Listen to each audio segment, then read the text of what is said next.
Good morning, and thank you all for having come along today to this conference. Thank you to all those who are joining us virtually, and it's an immense pleasure and a privilege to be here as one of your two co-presidents, and Caroline Lucas is also present, and you will be hearing, there she is. I was about to wonder where she disappeared to, but Caroline is there. We are both delighted to be here together. And the fact that you have co-presidents drawn from different areas of the political spectrum is, I think, a telling indication of what brings us all together. And what I wanted to do, because I was asked to do the warm-up act for this event, was to say I'd like to go, to take Margaret Thatcher's old term, back to basics. Because I think going back to basics is quite important about what we are all about. And I actually want to take you back 80 years.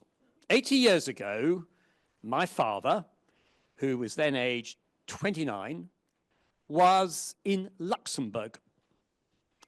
Now, it wasn't Luxembourg because it was the center, one of the centers of the EU. It was Luxembourg because it was a battered place that had just been liberated in September 1944, and where, in fact, the Germans were still in occupation in early February of a northern section of the country up in the Ardennes.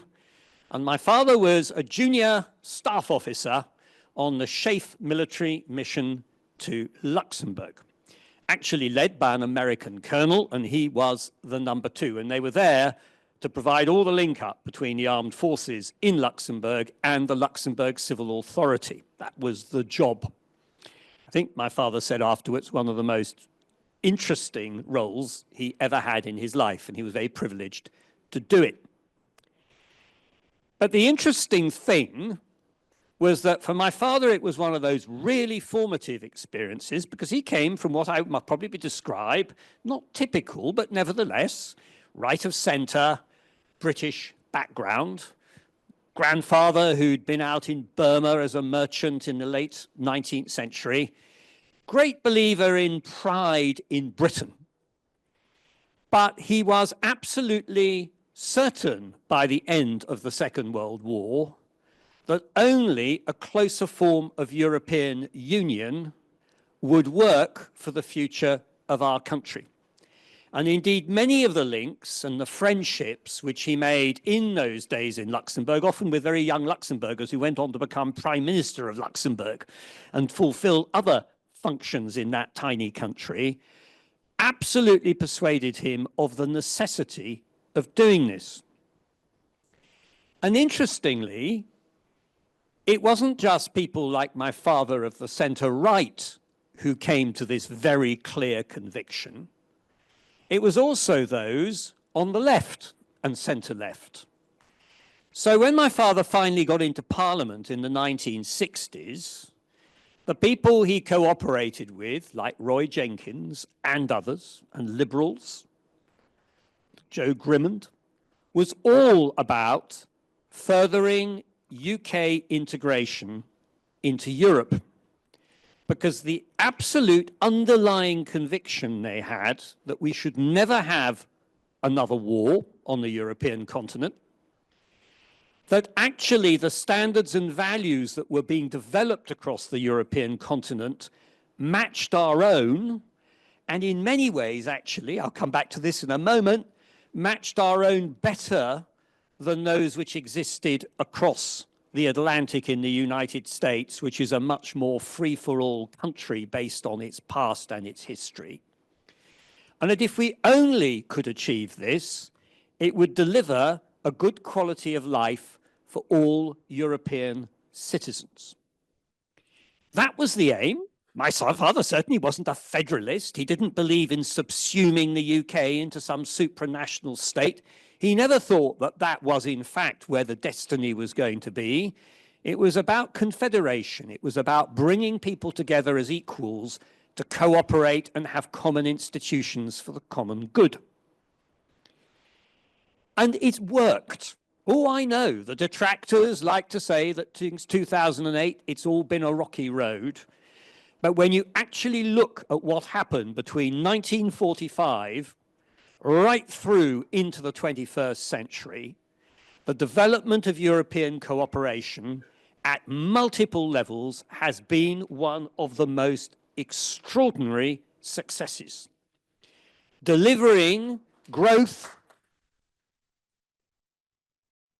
quality of life, and although that's often difficult to reconcile with environmental considerations, actually developing in much of the European continent levels of environmental protection which are very high by world standards. All those things brought together by that cooperation. And here we are now, 80 years down that track. And you look across to Munich yesterday, and you have Mr. Trump. And if ever there was an indication that we have arrived at a fundamental dividing point between the ideas that Europeans have of how they wish to structure their societies, and I regret to say, the ideas which now seem to be increasingly prevailing in the United States, but bluntly speaking, have been latent and around for quite a long time, we have it openly being presented to us. Now, of course, we may all want, or I certainly want, I hope that Trump will row back. We certainly don't wish to end our partnership with the United States, and I'm afraid we have to face the fact that we have allowed it to turn into a partnership of dependency, certainly when it comes to our national security. And that is years of wishful thinking, because to my mind, the writing has been on the wall for some time that it was not necessarily sustainable, Trump or no Trump. And not only do we have that, but we also have a president of the United States who is articulating principles of the way in which nations should conduct their business, which you might just about argue is a throwback to the 17th century, but is not where I, or I suspect any of you in this room, wish to see it. And it pains me to note the extent to which, particularly some of my former colleagues or people who said they were conservatives, not the conservatism I ever practiced, seem to have been attracted to this. And now, if you open your page of The Spectator for the end of this week, you can see Fraser Nelson sort of looking a bit tremulous as he contemplates the extraordinary nature of American-US foreign policy today. But it's the logical conclusion of any principle which puts the short-term interests of nation states ahead of the long-term interests of international cooperation. And to have that at the same time as we have commentators like Mr. Hannon, who blathers on about the UK projecting power in the Far East and how the Royal Navy is the second most powerful navy in the world. Yes, he did say that last year. We've only currently got 18 surface vessels in commission, apart from the aircraft carriers. It seems to me to show what happens when you pursue the politics of fantasy. So we have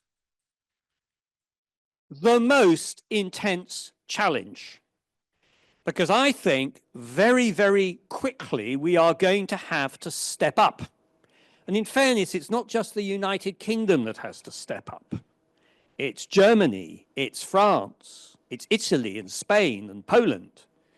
It's the bigger countries within the European Union and outside of it who share those values, who are going to have to step up about what the future of Europe is actually going to be. Now, that actually requires looking also at the EU and its institutions, because we can't escape the fact that one of the reasons we ended up where we were in 2016, apart from the fantasy politics of the right, there was discontent and there were aspects of the European Union which were not functioning properly and were too bureaucratic. So the challenge is across the board. But that doesn't mean to say that challenge can be met without us. It can't. and thinking people in France and Germany do it. So it's also, for this back to basics moment, of great opportunity, because we've got to get this right. I think out there is a public that is increasingly receptive. Message that if you think the United Kingdom can go it alone, if you think the United Kingdom can be the sidekick of the United States and that will solve our problems, both are fantasies. The only way we will manage our future and make the contribution which our country can work with our neighbours. Now, in the course of this grassroots conference, you'll have a lot about campaigning. There are lots of things that we can be campaigning about. We can be campaigning about closer economic cooperation. We can get away from these fantasies about free trade deals with the United States and face up to the fact that financial alignment is not a deal, but I'm afraid that's the pay for your stupidities. And we should have that. We can also talk about help young generation engage. I mean, here's the Times talking about Generation Z, and I don't blame Generation Z. Happy. But they would be less depressed and less unhappy if they were looking at the opportunities that are available on our continent. So bringing Erasmus back and having freedom of movement just makes absolute, complete, and total sense. And finally, last but not least, to cooperate for our security. And let's face it, Trump's made it quite clear, Ukraine will not be sustained by NATO. So who is going to sustain it? Well, the answer is, unless we're going to end up in a very, very bad place, it is those European countries cooperating together which have the power and capacity to do it. France, Germany, essentially. Others might help. But we have to do it. Because if Putin wins, then we are being caught between an amoral US presidency and a thoroughly immoral Russian one. And where we are, small countries just end up being bullied unless they can see their self-interest is sufficient together. One of the things which gives me pleasure is I am the British member of a thing called the Institut Jean Monnet in France. Monnet is regarded as the... But actually, although he helped create the EEC, Monnet started his work the very when he turned up he was rather naughtily. He was aged 26. He was a merchant selling cognac. The inestimable advantage, he spent years in Britain, so he actually rather liked them, which French sometimes don't, but he really liked them. And he went to see the French president, who he knew by some acquaintance, and he said, Mr. President, this was 1916, our defense procurement is crazy. We are competing on world markets with the British to buy the same materials that we both need to fight the same. And that's how he started his career, and he did the same thing in the Second World War. And he famously, I think we need to remember it, he said, it's only when you face a crisis that countries realize about the need to cooperate together. And that is our mission. That's what we're going to go out to sell in the course of the coming year. You are very good at doing it, and we'll discuss that later. And always keep in the background the famous comment of Henry Tizard, the great scientist, who said to Churchill in about 1949, when Churchill was banging on a bit about imperial or post. He said, he said to Churchill, Winston, is not a great power, but it can be a great country. was the message that was picked up by those generations that took us into EEC, and it's what should underpin what our work is all about. Because we will become a great country again when we are cooperating with the people who are around us, share our values, and on whom our security and quality of life depends. For those who may not know me, I'm Cecilia Jastrzembska. Good luck pronouncing that if you read it and I haven't. I'm a UK delegate for Europe Talks. I am a Control Commission member for the Young European Socialists, a senior policy advisor, political journalist, and of course, president of Young European Movement. So today I'm going to share with you some news from the world of YEM and then give you an update on the dual launch of the Young European Movement Women's Network and the European Movement Women's Network, which I wrote a motion to found that happily passed at our AGM last year. So firstly, on the YEM side of things, as we near the end of our remit and prepare activity reports, thank you, Madalena, we've been looking back on what's been nothing short of a whirlwind year. And I wanted to give you a few highlights out of the dozens and voice my thanks to an absolutely unbeatable team that's been beside me every step of the way. For one, some of you may remember that we were shortlisted for and then actually won a first of its kind Youth Champions Award from the EU delegation to the UK at the EU Citizens Gathering last year. Secondly, I'm very proud to say that we launched our campaign recently, which is named Break the Silence, End the Violence, on tackling the rising epidemic of male violence against girls across Europe and championing gender equality in partnership with the European Affairs newspaper Europinion and the European Parliament themselves. And we had fantastic speakers, also thank you to those of you who came to that, which included a personal hero of mine, Frances Fitzgerald, ex-MEP, who spearheaded a landmark directive legislating on violence against women and girls, ratified by all EU member states. No small feat.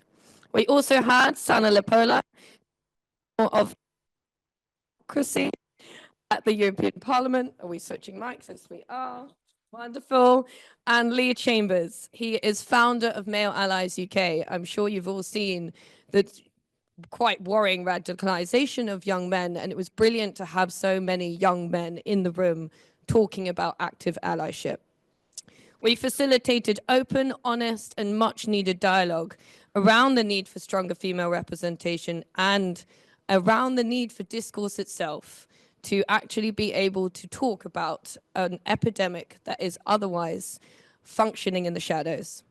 We had representatives of 60 different networks in attendance, as well as our own members, and we'll be sending out a letter to government making clear our policy demands on the matter. Thirdly, Madalena and I applied a while ago, and on her excellent advice to kind of think outside of the box, we were selected in its most competitive year to represent YEM in hosting a workshop at the European Youth event, hosted in the European Parliament in Strasbourg.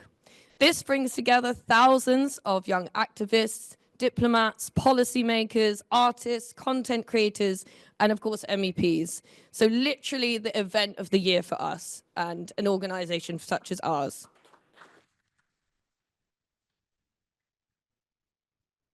Okay, and finally, we have also just been selected to become one of 2 co-chairs of the EU-UK Stronger Together network of networks, which brought together 125 youth organizations across the Eurosphere together last year, which was hosted by the EU delegation to the UK. Zara Akusi from the British Youth Council and I will be leading on that, and we've just had our official handover meeting. So if you want to talk about strengthening EU-UK relations and youth, we've done it. Thank you. So speaking of networks, let me give you the overview on what's happening with the Women's Network Women's Networks launch. Some of you may be familiar with a certain day that falls on 8th of March, aka International Women's Day. This is a time to celebrate the wonderful women in our lives and also reflect on and recognize the unique challenges that we face, to look inwards and to take stock of what we can do to better support them, empower them, to dissolve institutionalized barriers to their participation, and ensure that they are equally represented in decision-making spaces. As Dominic remarked, we have seen a seismic geopolitical shift. Rights are under attack, and it is the most important time to stand together, to collaborate, and to champion the European cornerstones, which include equality. Given that this falls on a Saturday this year, I'm delighted to say that we are doing launch 1 of 2 this on the evening of the Friday, 7th of March, as close to it as we can get. As we want as many people to be able to attend this as possible, we are doing this online, this first one, with a link to be circulated imminently and details of an online scoping meeting happening to be sent out prior to it for anyone who wants to get involved in shaping this network's vision. And for this online launch, I know I'm just a tad biased here, but we already have a brilliant lineup. For one, including TEDx speaker Frances Scott, who is no less than the founder of 50/50 Parliament, which works to achieve gender parity in Parliament. She single-handedly inspired 2,500 women to stand for elected office after her daughter asked her a few years ago why there were no female politicians on TV. She was named Most Influential Political Changemaker 2018, as well as being named as one of the top women in Westminster. We will also have Sarah Hyde, who was in the inaugural Jo Cox Women in Leadership cohort, is former chair of the Fabian Women's Network, of which I am on a leadership cohort for. I can personally never overstate its value. Sarah is now chair of the Fabian Society, so hand in hand with the current government. Always a good friend to have, plus a powerhouse in her own right. And last but definitely not least, we have our very own Emma Nags, and plus yours truly, and more to be confirmed. Later on down the line, we will host a physical launch in Parliament with a networking reception afterwards, and we are looking for sponsorship for this. So should you know someone who may be willing to back this, please let me know. We all know women's initiatives statistically struggle to get funding compared to others. My team is one of volunteers. We're careering through a cost of living crisis, so any support towards the work that we do is so appreciated. And on that note, to close off, I just want to thank everyone who has contributed to YEM, my entire board, and particularly everyone who supported the Women's Network launch organization, Barbara, the Diversity Committee, and everybody else. So this is nothing short of a historic moment for our movement, and I hope you will join us on the 7th online to celebrate it. Thank you. I'm Mark English, Strategic and Policy Advisor to EM. What I'm going to say is to give the usual disclaimer, personal views. And I'm going to make 3 propositions, and I'm going to try to show why they're all true. If you can't hear me or if I'm speaking too loudly, then do signal from the back. First proposition, both the UK and the EU are in dire conditions, politically, economically, and socially. Second proposition, for the UK, a closer relationship with the EU is essential. Otherwise, things can only get worse. The third proposition, a closer relationship with the EU or with the UK rather, can improve the EU's chances of recovery. And that picks up on some of the earlier remarks that have been made by Dominic Grieve and others. If the UK brings a positive mindset to the table. I don't need to dwell on the UK situation for the people in this room. We can all see how Brexit is going.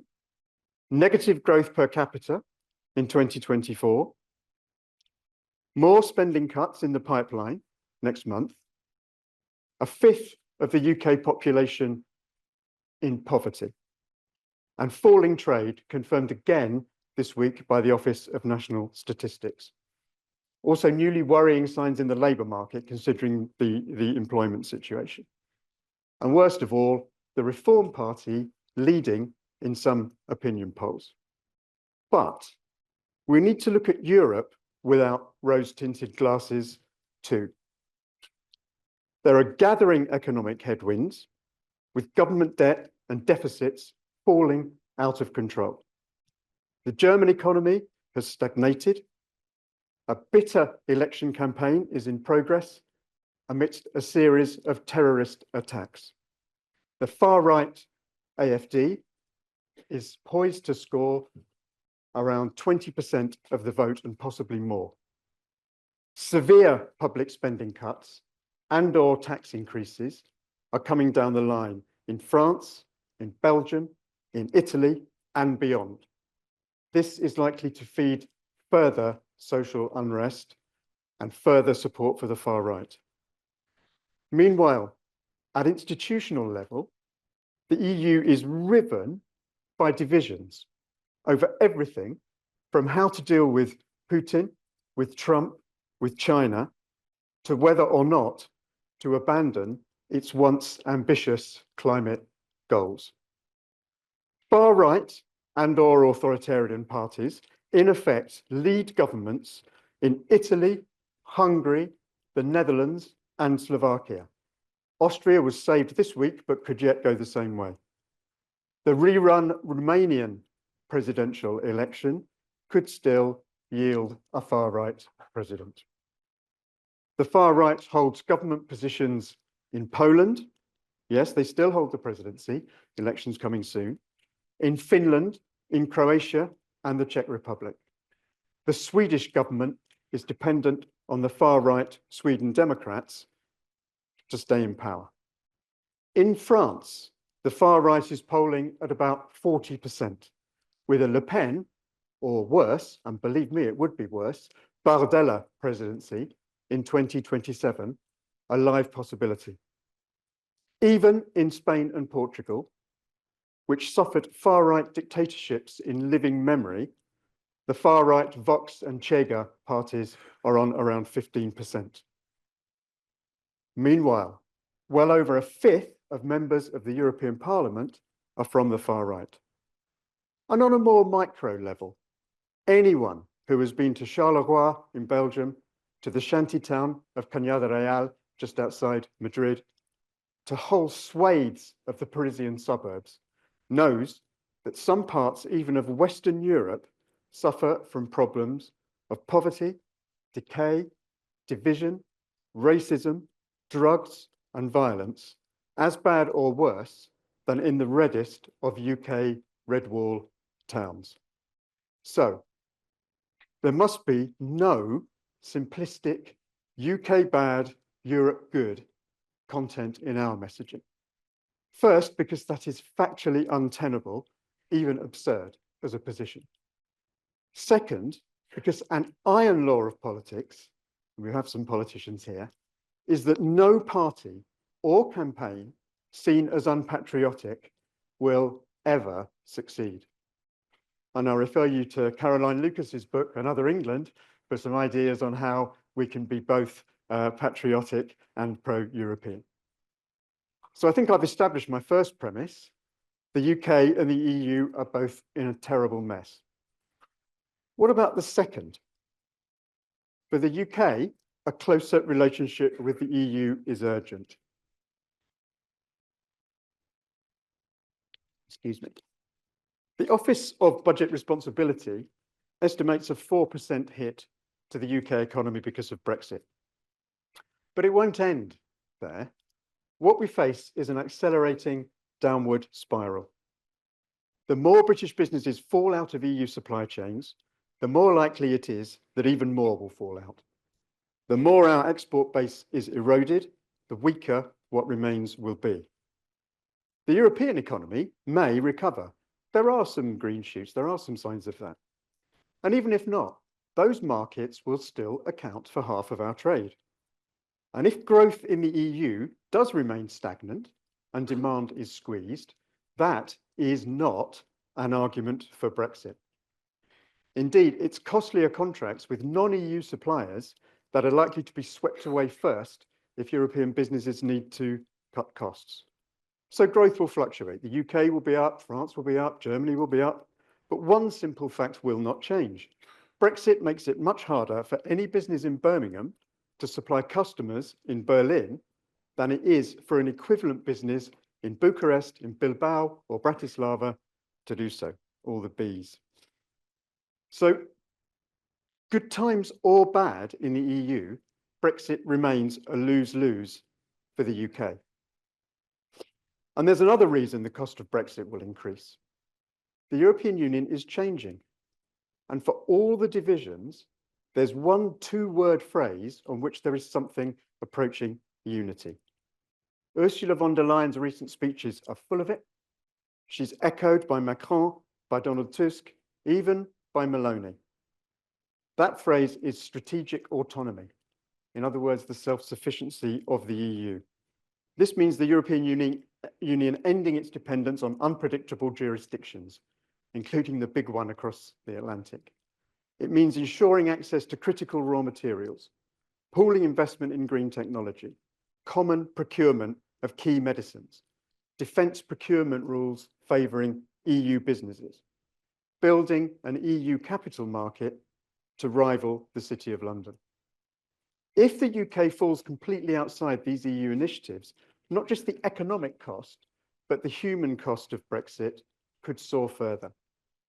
Imagine another pandemic where massive EU procurement power hoovered up the supply of critical treatments. And the European Union invited the UK to be part of the HERA Medicines Initiative, and the UK said no. That brings me to my third and last premise, that a closer relationship with the UK could help the EU to deal with what von der Leyen has called a hyper-transactional world, the world of Vance's ridiculous speech yesterday. Put simply, the EU has more chance of being strategically autonomous, of acting as a counterweight to Trump and China, if the UK's weight is on Europe's side of the scales. This is obvious. But the UK has to make choices. First, we have to choose Europe to be our special relationship. But I'm afraid we also have to choose sides in Europe. And with apologies to Train Spotting and Irvine Welsh, choose Ukraine, choose democracy, choose the rule of law, choose trade, choose protecting the planet, choose tolerance and openness, choose cultural exchange, choose European values.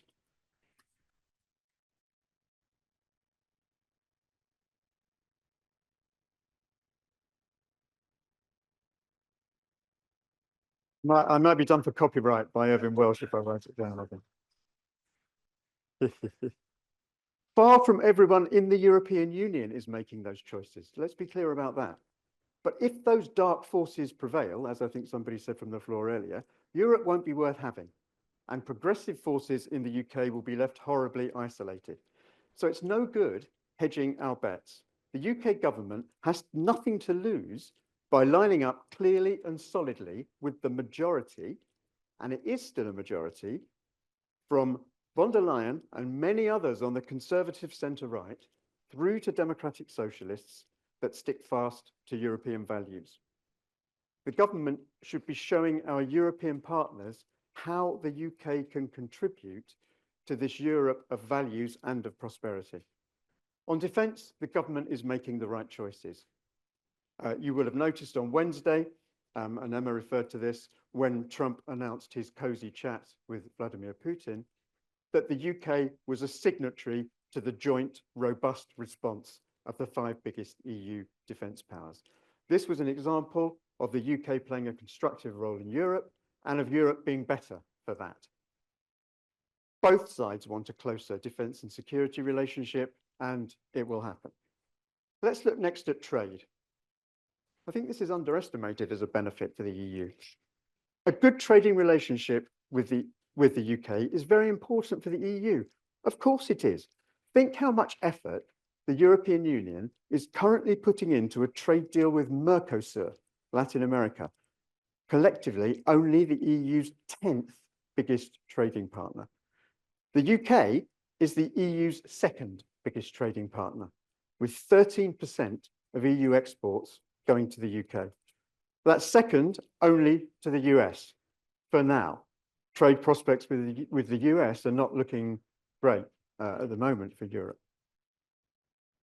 The EU is not going to risk undermining the single market by giving the UK privileges equal to or exceeding those available to EU members. There will be no mutual recognition of regulations leading to the blanket removal of border checks. That's how the single market works inside and not how it relates to external partners. That said, EU companies can benefit significantly from improvements to trade with the UK. For example, from including the UK in the Pan-Euro Mediterranean Customs Convention. Relatively easy to negotiate insofar as easy exists in these kind of negotiations. And the EU can benefit from a food safety deal, sometimes known as an SPS or veterinary deal, though that won't be so easy to negotiate. And it will need the UK government to stand up to UK media caterwauling about rule taking, vassal states, etc. How borrowing some EU rules that stop people dying of food poisoning makes the UK a vassal state is a bit hard to understand, frankly. Lastly, defence against climate meltdown is as important as defence against military aggression. Here, what Europe needs from the UK is both action, sticking to our own British net zero goals and the policies that will get us there, and political support in international fora, notably against Trump. As a start, the UK should apply to rejoin the European Environment Agency. It would be welcomed with open arms.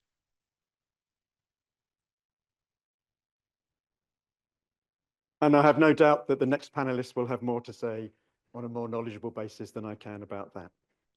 The English language and education and culture in the English language is huge soft power for the UK, whether via youth mobility, Erasmus, or the UK returning to the Creative Europe programme.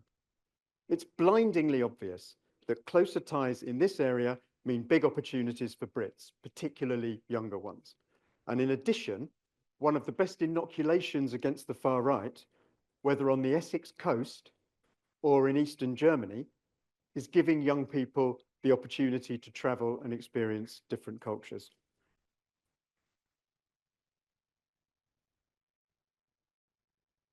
Of course, the exact terms of a youth mobility scheme will need hard-nosed negotiating, but the government should be shouting its welcome for the principle and offering to start negotiations immediately. So, I hope I've proved the three premises. The UK and the EU are both bogged down. The UK won't stop sinking unless it gets closer to the EU, but if it does, EU-UK partnership can also help the EU to turn things around. Now, let's not slag off the government, that gets us nowhere. Let's urge it forcefully to be more ambitious, to frame positively how the UK can contribute to the EU meeting its own challenges. Let's make a patriotic case for the UK moving back towards the heart of Europe. Of course, we should never resile from our ultimate aim of rejoining the EU, as Emma has made extremely clear. But as Emma has also made extremely clear, that will not happen suddenly from a standing start. An EU official told me last week that it would take even Iceland, already in the single market and a highly trusted partner, years of negotiations to join. So we need to be realistic. The UK's best and fastest route back to the heart of Europe, as our strategy lays out, is to make itself as useful as possible to the pro-European core in its hour of need, the pro-European core in the EU. Starting now, which does mean the UK government making some bold choices. And our job is to campaign for those bold but realistic choices. If we succeed, the reset can be the beginning of a rebuilding process. It can be a reinvigoration. And if we succeed, the reset can just be the beginning. So that's what I think we need to focus on. Thank you for listening.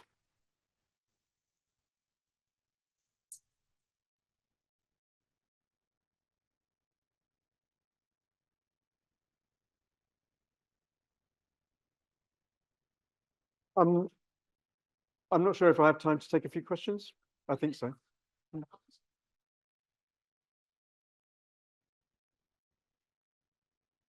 Much. Thank you very much, Scott. Mark, I thought that was a absolutely. Oh, my name's David Keyes from Harrow and Hillingdon, European Movement. Mark, I thought that was a brilliant assessment of the frightening rise of the far right, both here and in Europe, and in the rest of our continent, and of the dire economic situation here and in the rest of our continent. So I have three questions, really. Ooh. On 2 minutes. On they're brief questions, but they're linked. On February the 26th, there will almost certainly be some sort of mini budget, I guess. Do we have a rough plan at EM UK as to how we will react to it? Obviously, in late February, there is likely to be a considerable, or is it March? I forget. It's either late February or in March. There will be a considerable load of cuts, I suspect, and possibly other dire things. Are we going to react to it by saying that the economy could be improved by moving closer to the rest of our continent, including starting negotiations for some access to the single market or joining it or rejoining it? I think that it's an opportunity to highlight what not being in the single market is doing to our country's economy. Number two, Emma's presentation on the four-step strategy was great, absolutely great. But there's no implementation strategy as to how we're going to implement that. What are going to be the specific campaigns that we need to put together? The four-step strategy sounds to me and looks to me and many others very theoretical. There's got to be flesh on the bones of that. When is that process going to start? Hopefully with some sort of consultation with everybody in this room and beyond. We have 23,000 members, and there will be a lot of people who will have a lot of ideas. And I'll finish up very quickly. You mentioned Ukraine. Next Saturday, Mike, our chair, EM UK chair, will be speaking at the Ukraine rally. I would appeal to everybody here to give Mike that support so that we can make that Ukraine rally, backed by EM, a huge success. Thank you. Okay, I'll be very short. On the last one, I agree. On the possibility of more spending cuts and a new financial announcement from Rachel Reeves towards the end of March, I think it will be. Yes, we will, of course, respond to that, just as we responded to the last one. We had Nick out in the media. We had other people out in the media saying that the reason why we need these spending cuts is very largely connected to the fact that we don't have the relationship we need with the European Union. So yes, rest assured we'll be out there. On campaigns, we have a series of campaigns that are running or in the pipeline. We have one on Erasmus. We have things coming up on the environment. That's not really the area where I'm directly in charge. Richard Kilpatrick's our man on all of that. But yes, I mean, sectoral campaigns are something we have continuously going. We've had a great deal of success going back now 18 months, 2 years with the Raoul bill. And we'll carry on doing that, and we'll carry on scoring successes. And that's a very important point. It's all very well having very, very, very big aims, but you need small successes to get there. And that's exactly the point that Emma was making. And it's the point that people, I think, from the staff team in general will be making all day and every day. You know, we need ambition, but ambition without short-term steps is pointless. Good morning, everyone. I hope you can hear me. And it is absolutely wonderful to see such a full room here and to know we've got the same number again online. So thank you so much for being here. I'm Caroline Lucas, and I was recently appointed alongside Dominic Grieve as one of the co-presidents of the European Movement, and I'm absolutely delighted to be that and to be with you this morning. And what we're going to do now, and I am very aware that we stand between you and your lunch, so we're going to be very provocative and inspiring, I'm sure. But what I want us to do now is to turn our minds to environment and climate, that other massive security threat, frankly, that we face, and to have this panel to look at the environmental impacts of having left the EU, but also about how some of those steps towards rejoining the EU and building trust could absolutely be done by strengthening our links on environmental issues. So I'm delighted to have a panel with me. First of all, let me introduce you to Michael Nicholson, Head of the UK Environment Policy at the Institute for European Environmental Policy, IEEP. It's a sustainability think tank, for those of you who don't know, with over 40 years of experience of research and analysis in the UK and on the interaction between UK and EU policy. Michael has also worked for the Environment Agency and for the EU Network for the Implementation and Enforcement of Environmental Law. So he is hugely well experienced in this area, and we are massively grateful to him for giving up part of his weekend to be with us this morning. And then we have, of course, Emma Naggs, very well known to you, as Deputy CEO of the EM, but also crucially Head of Grassroots Engagement. And if I can just explain the rationale for this panel.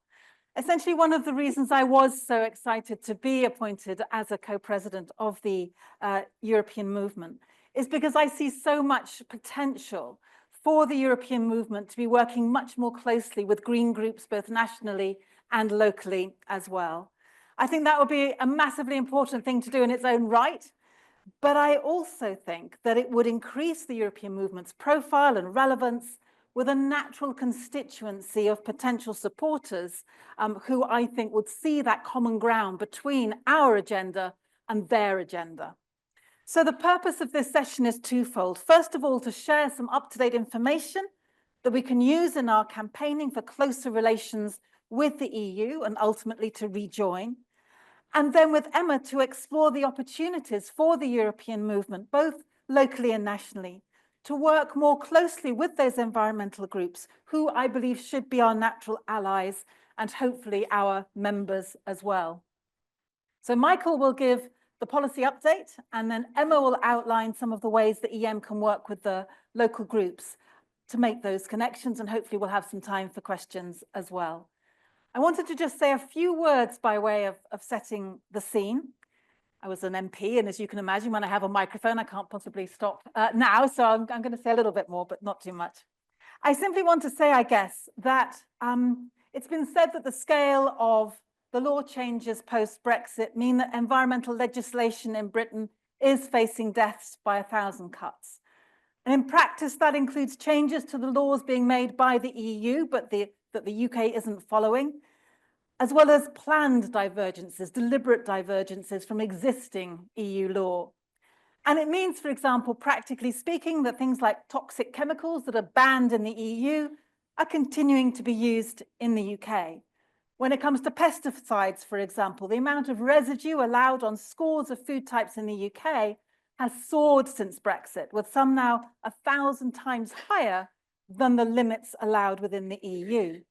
So there are some 100 items now allowed to carry far more pesticides when sold to the public in the UK, ranging from potatoes to onions, from grapes to avocados. It also means that our waters will be dirtier, and the consumer products that we use are more likely to contribute to things like global deforestation. And Michael will no doubt have a lot more data on all of that. But suffice to say that from an environmental point of view, with a very few exceptions, Brexit has been the disaster that many of us predicted that it would be. So there are big environmental concerns around the impacts of Brexit, but there are also some real opportunities that I hope we can explore too, in terms of elements that we can rejoin as part of this trust building, confidence building strategy that we've heard more about. And so, for example, Mark mentioned briefly rejoining the European Environment Agency, and I hope that's going to be a real area of campaigning priority for the European movement, because the EEA is that Copenhagen-based body that coordinates pan-European data sharing and reporting on green issues. And we abruptly departed from it as a consequence, of course, of Boris Johnson's pledge to get Brexit done. It had a vital role in developing the scientific basis for key Europe-wide policies on climate change, nature protection, pollution control, and the circular economy. And we can be very clear that membership does not infringe our national sovereignty, if that's our obsession, as it is with, sadly, many, because there are 5 non-EU member states among its members already: Ireland, Liechtenstein, Norway, Switzerland, and Turkey. It goes without saying that environmental pollution knows no borders. So to rejoin the EEA would be both a practical way of working more closely together on shared common problems over things like shared species and habitats, but also another way of building that trust and confidence. Frankly, the same arguments apply to the LIFE programme. You might remember the LIFE programme was essentially the only EU funding programme entirely dedicated to environment, climate and energy objectives. It funded a huge number of projects in the UK. We did incredibly well out of it. It's a sister programme to Horizon. Of course, we've rejoined Horizon. We have not rejoined LIFE. And again, there are third-party members who are, or third parties who are members, who are not members of the EU. So again, this is something that can be pursued without crossing any of the government's famous red lines. 2 other very quick things: chemicals alignment. Brexit meant that we left the so-called REACH agreement on regulating chemicals, and we set up our own institute to do that, but we are now massively out of step with the EU. What does that mean? It means that, for example, on substances of very high concern, since we left the EU has added 38 chemicals to that list of very high concern, and the UK has added 1 big fat 0.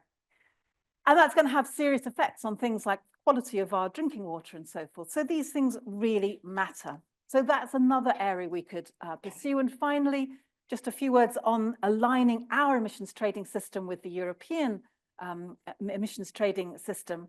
Again, both sides would benefit from that, both from the point of view of electricity trading, but also crucially from our shared decarbonisation goals.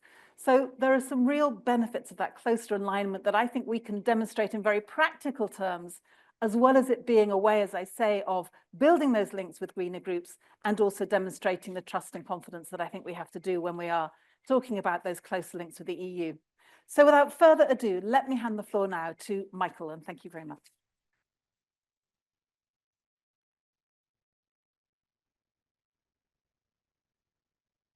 Good morning, everybody, and good morning to everybody online. I'm a bit nervous following Caroline. Caroline is a political hero of mine. I've been in the environment field for over 20 years now, and people like Caroline deserve a lot of praise for really pushing the environmental agenda, not just here in Britain, but across Europe and the world generally. And I'm absolutely delighted that she, along with Dominic, have taken over the chair roles here at European Movement. Now, I was given the brief of talking about the environmental impacts of leaving the European Union. And I think it's fair to say it's still relatively early days in the broad sweep of history, but there are already concerning developments. Some that have emerged already, some that are emerging.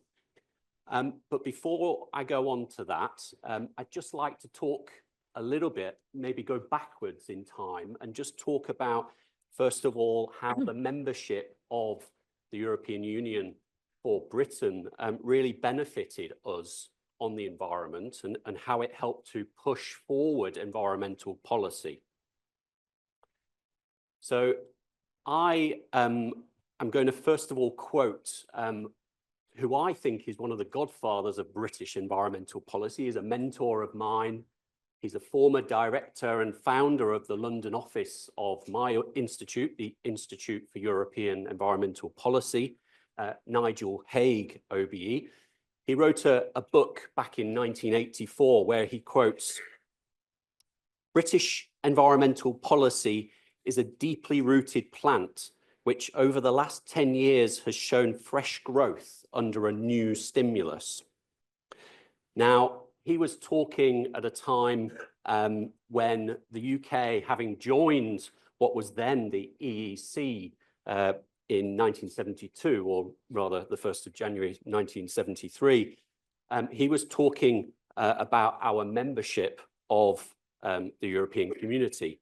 And Nigel was also talking about the Industrial Revolution. He was talking about the fact that the Industrial Revolution started here in Britain, but that also meant severe environmental damage and degradation started here too.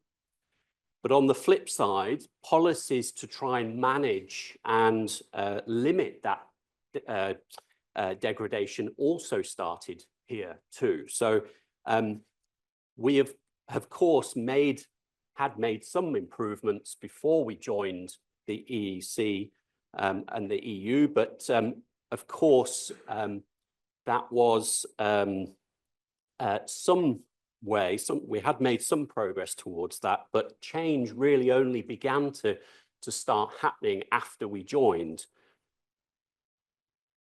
Now, some may, of course, argue that things may have changed anyway, even if we hadn't have been a member of the EEC or the EU, but some people might argue that perhaps our membership of international agreements that was beginning to proliferate in the latter half of the 20th century might have helped us to develop our environmental policy. But these are not quite the same as or as influential as the membership of the European Union with its huge political and policy-making machinery.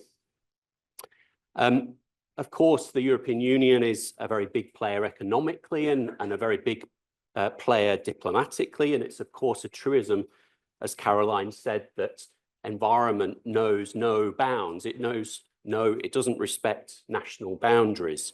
And also, the EU and its precursors are able to achieve results on environment and environmental policy in a way that no one member country can achieve on its own. Environmental protection is set down in its treaties, in its core primary legislation, which is, of course, very, very hard to change. And this is a real big benefit because it meant that standards set by secondary laws that the EU member states, the 27 member states now, are far less likely to pull these things apart by perhaps short-term interests of individual groups of politicians or in the short-term interests of individual parliaments. The EU is also very good at setting numerical targets and processes down in its legislation. It's very good at setting time-bound, measurable things within its legislation. And this is something that Britain, before we joined the EEC, was not very good at doing. We were very vague and very woolly in our language. We were very woolly in our language, and I'm going to come back to that in a moment. This was partly because the European Commission is wanting to be a check on member states, to be able to ensure that member states are doing the right thing. But it's very good for accountability because NGOs and civil society too can hold our governments and our leaders to account through very open and transparent information. Now, talking about accountability, the European Union also obviously has very strong institutions. The European Commission, backed up by the Court of Justice, with its very, very big sticks, its ability to fine member states is, of course, a very good way of pushing member states to do things and to make sure that countries like Britain was holding its end of the bargain. But of course, also the EU is very good at pooling resources, pooling sovereignty, not detracting away from it, but pooling it all together. And it's also very good at pulling together experts across a whole range of different fields and expertise in a way that no single country can hope to achieve. Now, I'm not somebody who is wholly without any criticism whatsoever of the European Union. There are things that it does that are not good, and it can, of course, be a lot better on the environment. I do not pretend otherwise, but on the whole, Britain has been far better off being a member of the European Union and having had this experience than if we weren't a part of it at all. And the EU have also learned from Britain during this time. So, and we mustn't forget that things, really core bits of legislation around the Water Framework Directive and the Waste Framework Directive, really key bits of river basin management plans and waste plans. These are things that originated here in Britain and which influenced the direction of environmental policy around Europe. So bringing us back to the present, now that we're outside of the EU, I think some people are beginning to ask, will we become the dirty man of Europe again? Now, this was a term that was thrown around in the early 1970s. A lot of countries were worried about Britain and the things that we did and the attitude that we had to environmental policy. It's, of course, perhaps very understandable that we are worried about becoming the dirty man of Europe again, because as we see sewage rife in our freshwaters, in our lakes and in our rivers, it's on our beaches, horrible, disgusting scenes, and people are obviously getting sick.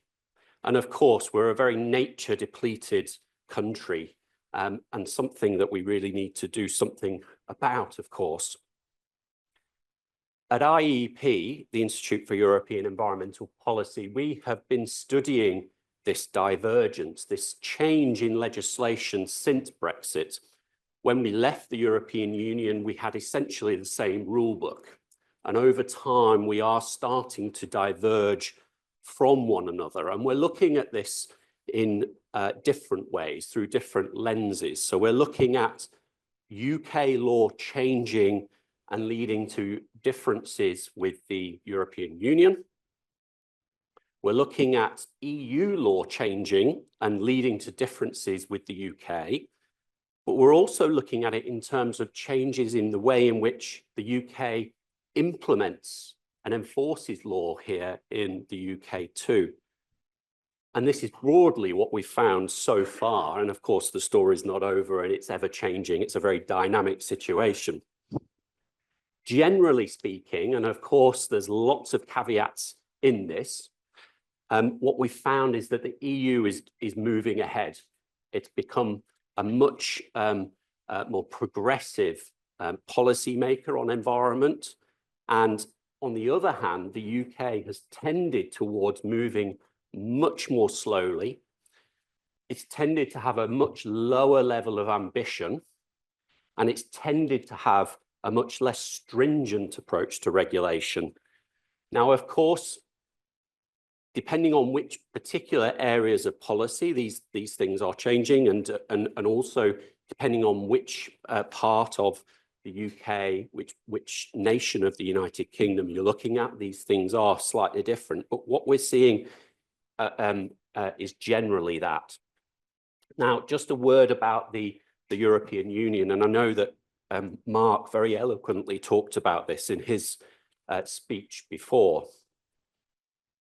The Green Deal, maybe many of you have heard about this, the European Green Deal was implemented by the last Commission of Ursula von der Leyen, and notionally it's still underway, it's still being implemented. But what we're starting to see is a green lash, a sort of backlash against some of these policies. And Mark was referring to this. We've seen a watering down of a lot of policies, a wafer-thin margins of certain EU policies in the European Parliament were observed. So some environmental laws only just squeaked through when in previous years we would have seen quite large majorities. The rise of net zero skeptics, as Mark talked about, across the European Union, within member states, but also at the European level, is very concerning. And a lot of people in these countries are openly anti-net zero and anti-environmental policy, and that's very concerning. And they are also being cheered on, perhaps, by the new United States president, who, again, is very clearly anti-environment and anti-climate.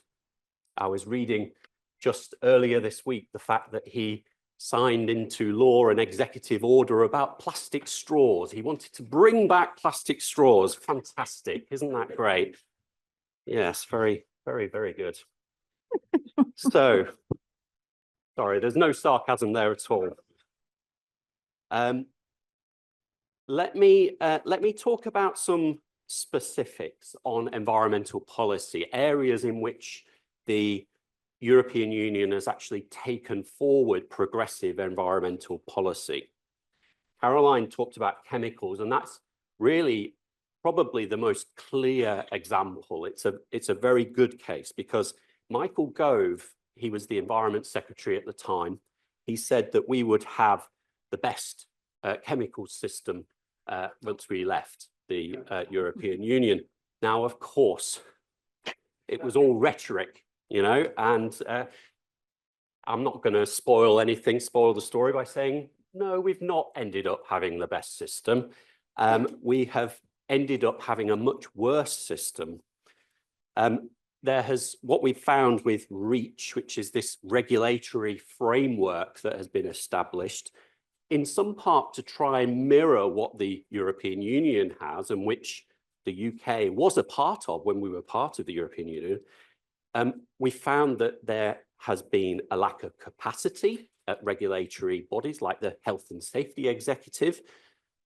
There is a lack of data and transparency over chemical safety information. And don't take my word for this. This is the National Audit Office saying these things.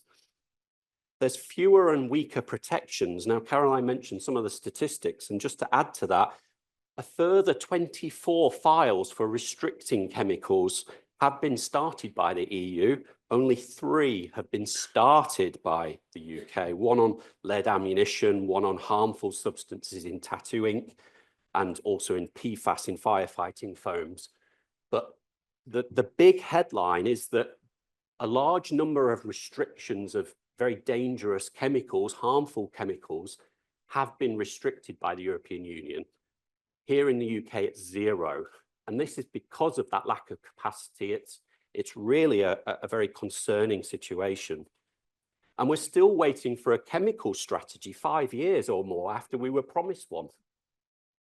Air quality standards have been tightened by the European Union. They've brought in a new directive to bring the European Union air quality standards much closer to where the World Health Organization suggests we ought to be.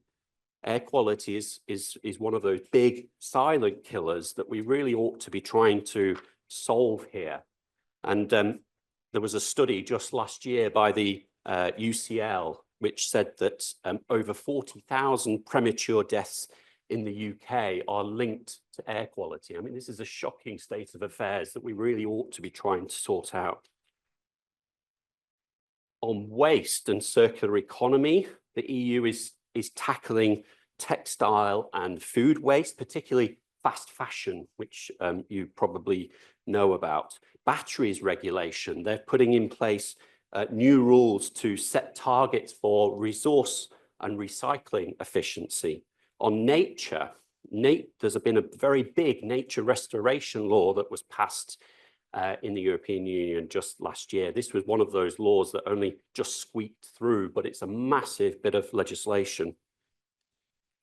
On commodity-driven deforestation, this is a really big piece of legislation the European Union have passed to ban imports of products associated with both legal and illegal deforestation.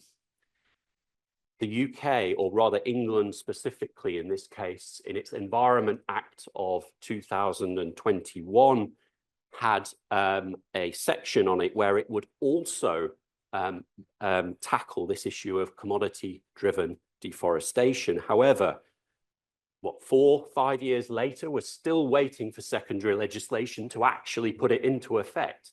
So the Shell Act, primary act is there, but we still haven't actually had the actual implementing legislation. And even when it does come in, the plan by the government is only to tackle illegal forest degradation. And that approach relies on good governance, enforcement capabilities, and the legality of deforestation in different countries around the world, like Brazil and Indonesia. So even when it does come in, it won't be as effective as the approach taken by the EU. On climate, the emissions trading scheme has been extended to aviation and shipping, buildings, roads, road transport. The UK has only done a little bit of this. One particular bit of policy that I'm particularly like is around something called the Social Climate Fund. The European Union have put in place basically a pot of money generated by the revenues from the emissions trading scheme to help fund energy efficiency improvements in people's homes, particularly low-income families. On energy efficiency, the EU has passed a law requiring a reduction in the consumption of energy. The UK, check this, this is ridiculous. So we had here in the United Kingdom something called an energy efficiency task force, which was set up to try and tackle this issue of energy efficiency. It was a collection of experts from across industry and academia. Rishi Sunak, as soon as he came into government, scrapped the whole thing. We still don't really know what the government, even the current government's policy on energy efficiency is. Urban wastewater treatment, so sewage. The European Union have also put in place a new law to tighten up standards on sewage. Critical raw materials, I think Mark mentioned something around this. Industrial emissions, the list goes on. These are all things that the EU have done that we haven't always followed suit, or even where we have, we've gone slower and with less ambition. But I don't want you to go away thinking that the EU equals good and the UK equals bad, because there are actually some examples of where the UK has used its new situation to the benefit of the environment. There's not many, but there are some good examples. So you may have seen in the newspapers a few weeks ago a situation around sand eels. Now these are little groups of fish that are relied upon by marine species and by seabirds. And as part of our post-Brexit environmental policy, the UK government banned the fishing of sand eels. An absolutely brilliant decision for the environment, brilliant decision.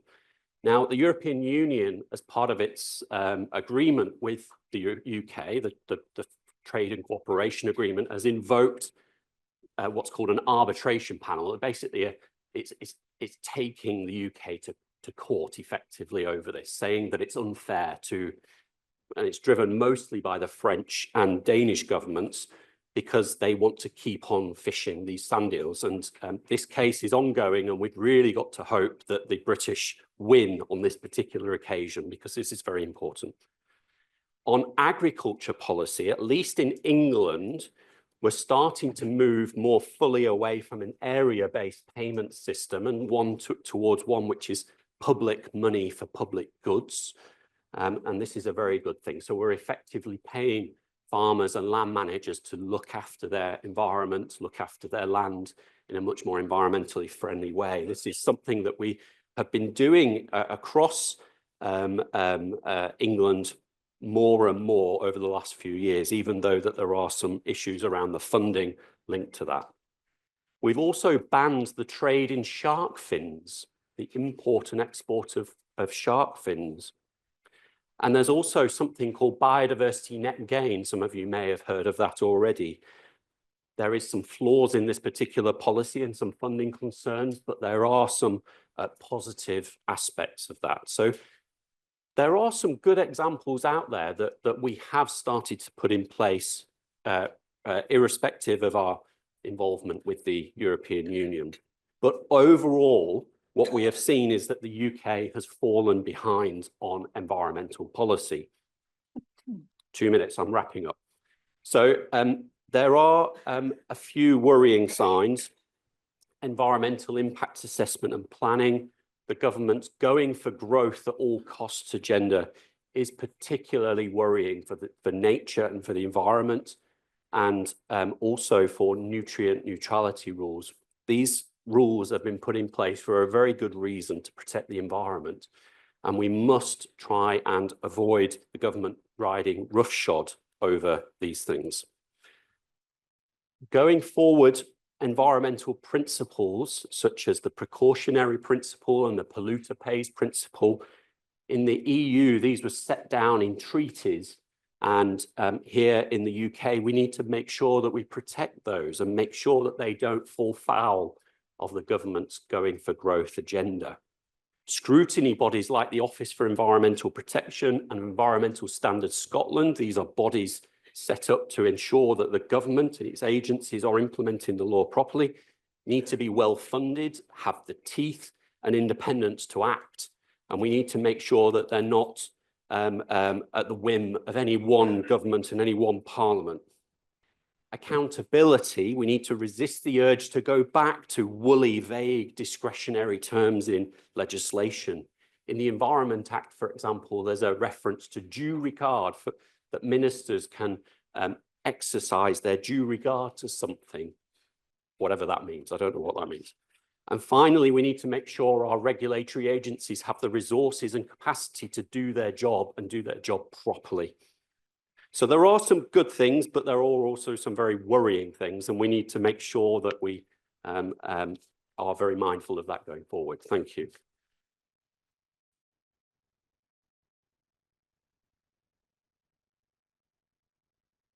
Well, a huge thank you to Michael. It was a massive job that you were given, and to do that in 20 minutes was a tour de force. So thank you so much. And I guess just sort of, I'm not going to try and sum up what you said, but I think that sense that we also got from Mark about how we actually are better when we work together. That's not to say, as you were saying, and as Mark has said, it's not the case that the EU all good, UK all bad, but it is the case that working together, we're better than working apart. And I think that is a real theme that's coming through this morning. Delighted to hand over to Emma now, who I think will speak a little bit more about opportunities for working together with other groups at a local level to build our capacity, and both in terms of building our capacity to focus on some of these issues, but also in terms of attracting more people to join us when they recognise that their agenda is our agenda to a great extent as well. Absolutely. Thank you very much, Caroline. Of course, we're very privileged to have someone of Caroline's caliber and experience now as part of the European movement, that we can really build on that and make sure that the environmental messaging and campaigning is something. It's a bit quiet. I can hear myself very well. Is that better? Okay, good. And also really excellent for us to build relationships with the IEEP. Is obviously an organisation that does incredibly important work. So I really hope this is the beginning of a long relationship. Now, grassroots campaigning is really one of the USPs of European movements. There aren't really many other pro-European campaigns that have the network of people like you around the country that are really there in your local areas, in communities all across the UK. Obviously, you know your area best.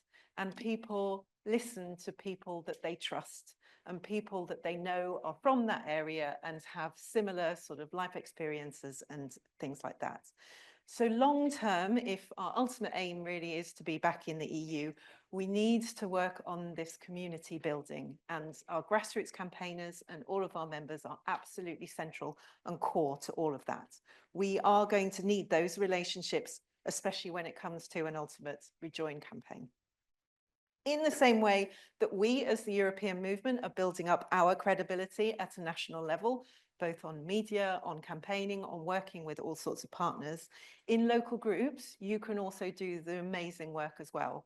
There are lots and lots of organizations that will exist in your area, either sort of sub groups of national campaigns or other grassroots campaigns that have come up on one or two particular issues. I know, for example, Herefordshire for Europe have been hoping to work with Friends of the River Wye campaign. So if you know anything about the River Wye, they are having awful issues at the moment with pollution and largely runoff from agricultural lands. So they're hoping to build a campaign in collaboration with them about those issues and sort of work together to really increase the visibility of that campaign. Different issues will resonate in different areas. Obviously, anyone bordering the River Wye will be very concerned about river pollution. In your area, it may be something else. It could be beaches, it could be chemicals, it could be all sorts of things. So really, this is a plea for you to maybe go back and think about what are the core environmental issues that affect your particular area of the country. Environment is the #1 concern of younger people as well. We see this a lot in a number of surveys that come up. It really is an issue that connects with young people in particular. So what is the hot environmental topic in your area? And is there a way for you to connect with it and maybe amplify their message, but also access the sort of people that are attracted by those campaigns? Now, I know I've heard particularly local groups recently that obviously many of us have been doing this for close to 10 years now, and there are some committees that are starting to sort of tire a little bit. It is still going to continue to be a long road. Bringing young people in may be a way of refreshing some of your teams, some of your committees, bringing some new energy, bringing a new perspective. It really is an opportunity if you can go and find them with a campaign that actually resonates with them and something they're interested in. This really could be an opportunity to sort of grow your teams as well in your local area. This might mean a different campaigning style. This might mean a way of talking to people in a different way. It might mean that if you're heavily Remain branded, that might not be the best way to connect, but really think about your audience, think about who you're trying to talk to, think about who you're trying to persuade in those areas as well.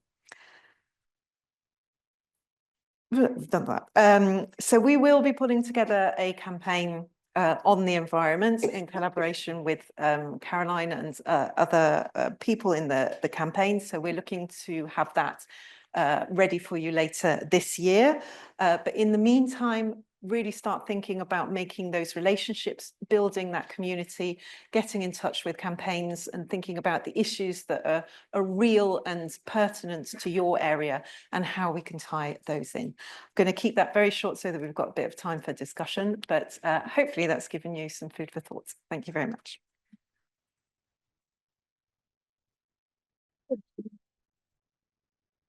Thanks so much, Emma, for bringing that really down to the grassroots and reminding us that there's plenty we can be doing locally. You said food for thought. I'm worried people are more concerned about food for their stomachs, but if people have 5 minutes for any questions, or if you have actually practical examples of what's worked in your area that you could share that then others could learn from, that would also be a very wonderful thing. And the first hand I saw was the gentleman over there.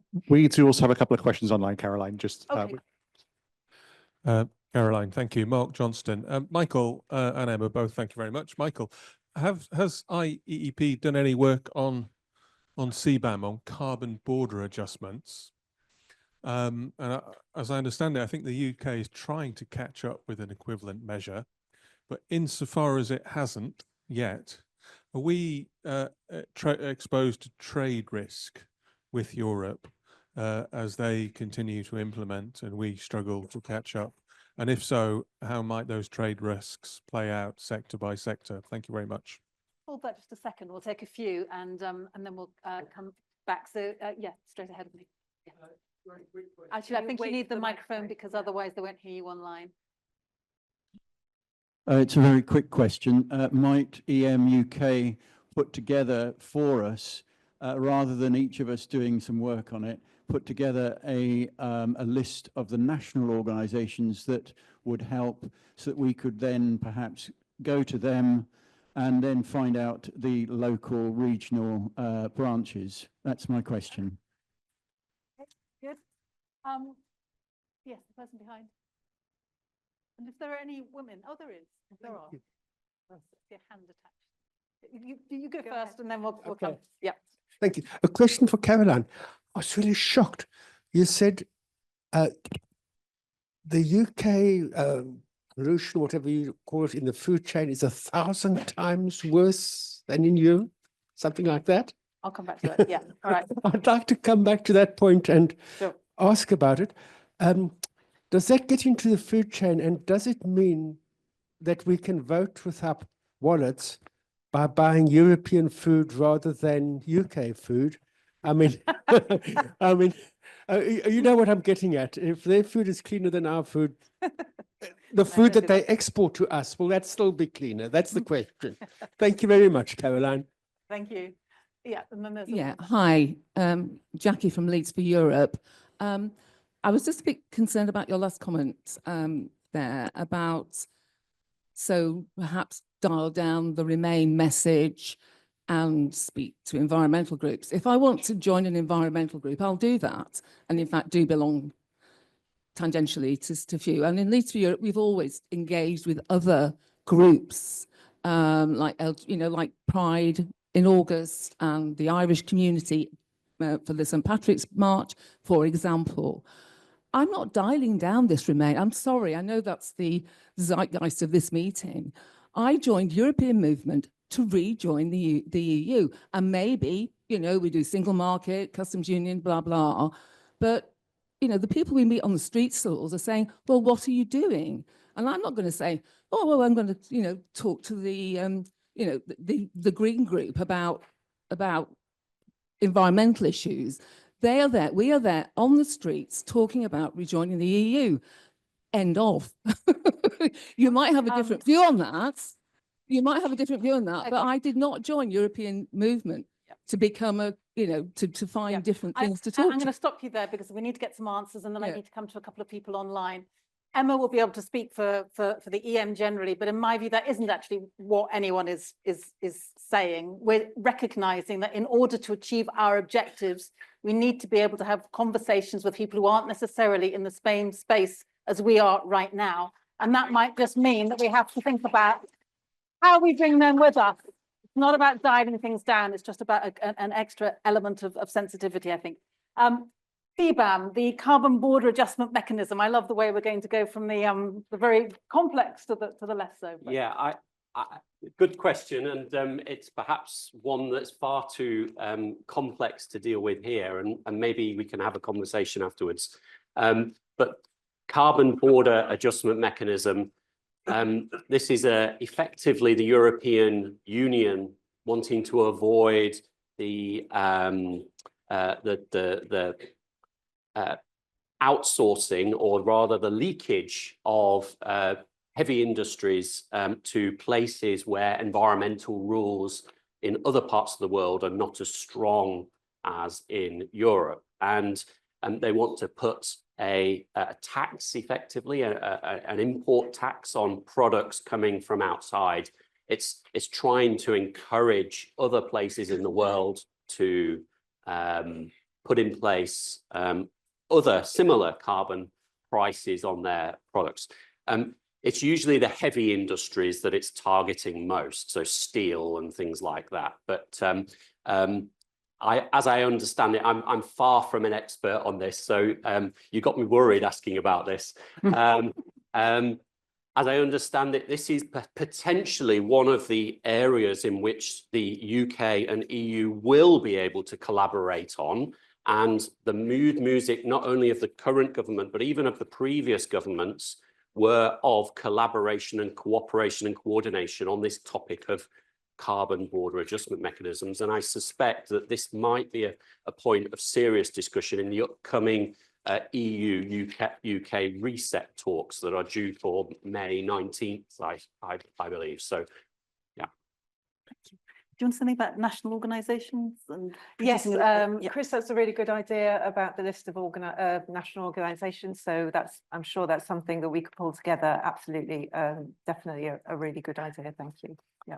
And in terms of the question about pesticides, I was just Googling, just suddenly nervous about where I got that, that piece of evidence from. I don't know if it's something that you recognise. I have to confess that my my source was the Guardian newspaper, which but it was based on a scientific report.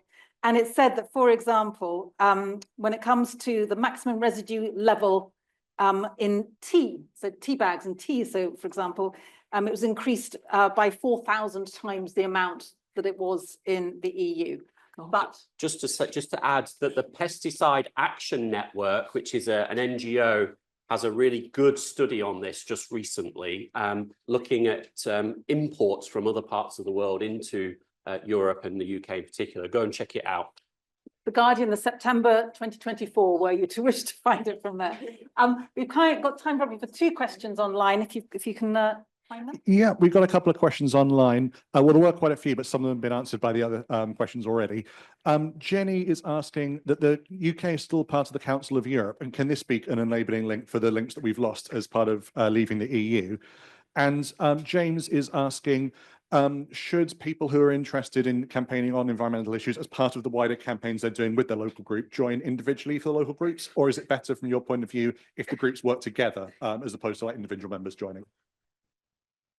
You want to take the first one at all, the Council of Europe, or otherwise I can ask Emma. I'm not so familiar with the work of the Council of Europe. Neither am I have to say. So, Dominic, Council of Europe, can you help us? Yes, the Council of Europe. Thank you. Although the Council of Europe deals principally with issues around human rights and security, yes, it is possible at the Council of Europe level to discuss issues around pollution, and I've seen them do it. So I don't know what they're doing at the present time, but yes, it brings together a wide range of states who are not members of the EU, and they can certainly pass resolutions and encourage their governments to do something about it. Brilliant, thank you. And on the second question, I think, do you want to? Yeah, absolutely. I think both are good options, either joining as individually or working together as groups. I think it's a case of being flexible, really, and seeing what works best in your local area. Obviously, say your local group working with another group together and sort of amplifying each other's activities or doing joint events and things like that would probably be a really good way of highlighting it in the local community. But if it is just sort of individuals being part of other campaigns as well, then absolutely that's an option. But like I say, different areas will work in different ways. You'll have different campaigns and different topics that will be more pertinent in your area. So I think both would be excellent options. I was going to say as well that I think a lot of it can be around sort of the media coverage that hopefully would be got if you're coming together, in which case, you know, I don't think people should have to feel that they need to join an environmental group before they can do that. I would see it much more as being a collaboration between groups on the ground. And if you're minded to join that group, great. But actually, I think it's more about the cooperation on the ground, really. Michael was just saying that he had a couple of thoughts on this too. Yeah, just on local environmental groups. I anticipated this question coming up, and I did a bit of Googling. So wetland trusts, wildlife trusts, RSPB, nature reserve, volunteering. There's a food and on food and farming. Check out your local sustainable food places network, which helps with community garden projects and where to shop and eat ethically locally. The Orchard Project Network, Pesticide Free Town network run by Pesticide Action Network UK, and the Transition Towns Network. There's several local initiatives that people can get involved with to support actions locally. Brilliant, thank you so much. And there are 2 very vigorous hands that still remain. So I'm going to take the man in the maroon top and then person at the very back. If there were a woman, I'd be delighted. Thank you. It's actually a very practical question. We in Cambridge for Europe, Virgil Sharkies in our area, and there's a lot of concern over water in particular and rivers, etc. It's an area we're looking to get involved in. One of the things we kind of asked ourselves, we're nervous about, is seeming to kind of be hijacking another campaign or trying to, join a bandwagon. We haven't been involved in it before. Why are we suddenly interested? I think these things issues. So I think what we would like and where EM centrally can possibly help is have some steer on what our offer can be. What are the issues that we should raise when we're communicating with them, where the being closer with the EU can help or involve them, and also what we can ask. What are we looking for? What or we could do? I mean, it would probably vary specifically from place to place, but I think some guidance on that, as well as who we can contact, is what should our pitch be in a way. It's a very, very good question. Thank you for asking that. And I think it'll become clearer when there's more of a kind of a national campaign behind it as well. But I would see it even something as simple as suggesting that when, for example, the local group is thinking about going to talk to their MP about action on river pollution, then to have a strand in their lobbying work to also be thinking about, well, would closer relations with the EU also help us in this area, would just keep the issue on the agenda and would be a kind of a point of additionality in a way. And I think in terms of that issue of looking opportunistic, I recognise that is not a helpful look at all. But to the extent that more groups are going to be doing it, and I think we can say, the EM has been refreshing its strategy and we recognise this is an area we want to do more work in. And that's why we're having this conversation. And I think, let's not be too worried about where that goes. Is there anything? Absolutely. I think you've answered it perfectly, Caroline. Thank you very much, Paul, for your input. It's really useful to get feedback like that in order. I'm just about to come to you. You are the very next person, and then I'm going to end up with the person at the there. So please go ahead. We're all on bated breath now, so it's got to be good. Your breath. Can you hear me all right? Right. Yeah. Okay. So first I'm thinking, read the environmental stuff. It really is worth, I think, an EM project or campaign in the same way that the LGBT rights, the women's issues, etc. That would help us with materials, because we always take the LGBT material to Swindon Pride. With the environment, as the lady said, our authority is with the European campaign, although Swindon for Europe, half of Swindon for Europe has always been in XR, Swindon, and XR has always been in Swindon for Europe. That's their priority, Europe's our priority. We collaborate.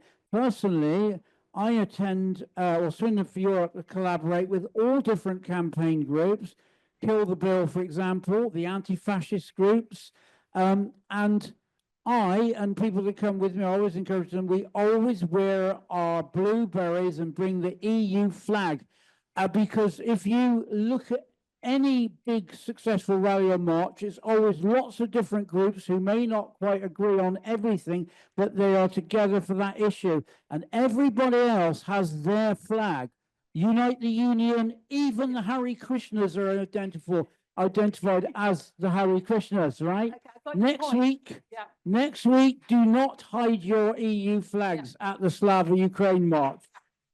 Unfortunately, I'll be on my way back from Germany, but I would fly it. Okay, I'm going to stop you there because there's still one last question. Right, okay, over and out. Thank you. I think we received you very clearly. Just to say that what Swindon EM is doing sounds like an exact perfect model of what we want to see more doing, so hooray for you. And secondly, when it comes to marches, I don't think anyone for a second or even a millisecond of a second is suggesting you don't take your hats or your flags. What we're talking about, there are different ways of having that conversation, aren't there? There's a big rally, you want to be there and visible. If you're talking to somebody in your community without there being a rally, you might not want to take your flag with you. It's up to you, but we're just suggesting that some conversations might not, might go better if you didn't. But when it comes to big events like that, then of course, not a question. Yes, last question. Sorry, Emmanuel Macron last week at the Paris AI Summit offered France's excessive nuclear energy to OpenAI and other companies developing AI tools. There is a massive risk to sustainability. from the development of AI. I teach AI innovation and ethical development in a university. The amount of electricity and water required in data centers to power AI is a real risk to sustainability. So we need to add that to, your stuff. Thank you. Thank you. So I will hand over to Yvonne now, who I know wants to give a little update as well to the groups. Thank you very much, Ellie. And it's really great to be here online and to see everyone. And it was nice to see the camera turned around so I could actually see who was there in the room. That's brilliant. Thank you. And really great to hear about the Action Day and other things that are going on in local groups around the country. Thanks for that, Ellie. And what I do think it really occurred to me just now is that it's a really great example of how I've seen European movement working together. So the staff, the local groups, the members, and so on, all working together for the same objective, which is brilliant. So my update now, I'm only going to take a few minutes, is an update on local groups. And there are just a few things that I would like to say. Something that I've said many times, I think, is that I believe that local groups really are the heart of the European movement. And our local groups are absolutely wonderful. And what I would like to do is to say a massive well done and a thank you for everything that you do in the local groups, whether that's action days, Brexitometers, or opinionometers, or whatever we're calling them these days, petitions, talks, online events, writing to your MPs, writing to newspapers, and many other things that local groups continue to do all of the time, right throughout the year. To me, the most important thing is that you're still here, the local groups are still here, campaigning, standing up for what's right, and being a presence for us, being part of the EU. And I was reminded earlier on by something that Emma said, that we've been doing this for nearly 9 years, 10 years or so, almost 10 years, and for some groups actually longer than that. So really well done and thank you to the local groups. Sometimes people tell me that the local groups are struggling a bit. Maybe there's not quite enough people. Sometimes groups can feel a bit low, that maybe they're not doing as much as they used to. That can be a theme that comes up from time to time with our local groups around the country. Just as a reminder for our group chairs, that we do have a local group forum every 2 months, a meeting every 2 months, which is online, which is a great way of supporting each other on our road to rejoining the EU. And we also have a social media social, which happens every month. And this is a lovely opportunity to meet and chat online, mostly about social media, although from time to time we do get sidetracked onto other things as well. And that is a social event. So it's not got an agenda, but it's something to look out for. That's open to anyone who would like to join in. And if you haven't been to one of those before, you might want to join us. Just get in touch with European Movement and they can put you in touch with me and I can put you on the mailing list. We've also got a special meeting coming up of that group in the next few weeks, which you'll hear about soon, which is on, that one does have an agenda, and that one's about creating short video clips for our social media. Also, if there's anyone here who wants to join their local group, if you haven't joined yet and you're feeling inspired to join, perhaps from what you've heard today, then have a look on the European Movement website, or get in touch with someone from EM and they can help you to find that. And so I would like to summarize. In my summary, this is a message. This is a message for our local groups, and I'm going to say this in Geordie, and then I will translate in case it's needed. I have 2 points, and the first one is do what you can. Do what you can, and the second one is don't fash yourself. So to translate, do what you can. I think that's probably fairly obvious. Do what you can. Don't worry if you can't do everything. Be realistic. That's absolutely fine. And yes, be ambitious if you can, but be realistic. Do what you can. And don't fash yourself is just, don't worry about it. Don't get stressed about it. Don't be concerned that you can't do absolutely everything. So do what you can and different fast yourself. And that's me finished, and I think we're perfectly to time. Thank you for listening, everyone. Thanks. Hi, welcome to the European Movement Grassroots Conference. And first of all, I want to say thank you for giving up your Saturday to come together and discuss this really important issue. My name's Stephen Gethins. I'm a Member of Parliament. I'm the MP for Arbroath and Broughty Ferry in Scotland, and I'm privileged to be one of the Vice Presidents of the European Movement. It's an important movement. You wouldn't be here today if it wasn't, but why is it important? Well, for me, Brexit is such a big issue. It's having an impact on each and every one of us. We know that it's making us poorer because the economy is not performing, and small businesses in particular are being hard hit by that red tape. It's making us less fair. We've lost rights as a result of not being in the European Union. At a time when you have Donald Trump in the White House and you have an ongoing and horrible war in Ukraine, it's making us less secure. It's making the UK more isolated. I don't take any pleasure from that whatsoever. And crucially, we're in a set of circumstances whereby young people today have fewer opportunities than the generations who went before them who were European citizens. And for me, if there's something we should all agree on in politics, it's that you should be leaving more opportunities for those who come after you than you yourself enjoyed. And this is the first political generation, or the first generation in the post-war era not to have that privilege. So thank you again for being here. This is absolutely crucial. But I'm frustrated, and I suspect you're frustrated. Why am I frustrated?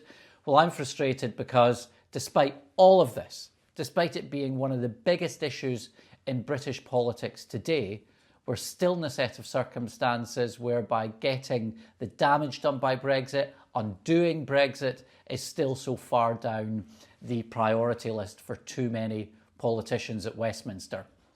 And this is where you guys come in. This is where the important bit comes in. What makes politicians listen to people more than anything else in our political system? Well, it's this. My boss, it's not John Swinney, it's not the SNP, it's not even the European movement, if I'm honest. My boss are my constituents, the people who live in Arbroath and Broughty Ferry, who gave me the great privilege of representing them in Parliament.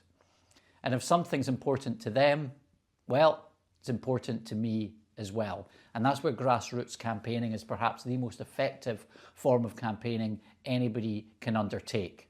So get organised locally, engage with people locally, email your MP, pester them, be a bit of a pain, because that's the way to make them listen and to make them understand that this is a crucial issue for their constituents. And how do you go about that? Through your leadership and the leadership that you're providing locally. So thank you for being here today. Thank you for everything that you're doing. But to go back to what I said earlier on, we don't just owe it to ourselves because Brexit's been a disaster. We owe it to ourselves because we need to provide those opportunities for the future generations that, regardless of your party allegiance or if you've got no party allegiance, is something that should bring us all together. So thank you for what you're doing. Let's up the ante locally.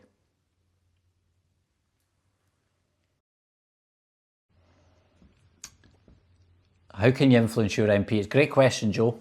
As always, I'd email them, I'd write them a letter, I'd engage with them on social media, I'd go to a surgery. If your MP's having surgeries, go along and engage with them in a respectful way. The most important thing is to make your Member of Parliament aware that this is really important to you. Remember, you're the boss. And they'll have lots of people coming to them with lots of different issues, but they will listen to what people are saying to them. Part of the job that we have in the Parliament is to try and reflect the views of our constituents, for good or ill, what's important to them and what isn't. Make this important, make them pay attention. Emails, letters, social media, surgeries, street stalls, getting your friends to send an email to them. That's the way to engage with your local Member of Parliament. So many ways at your disposal. Just make them realise that this issue still counts, that we still care about this issue. Oh, Joe, I'm always delighted to see folk who agree with me in particular. I welcome anybody who agrees with me.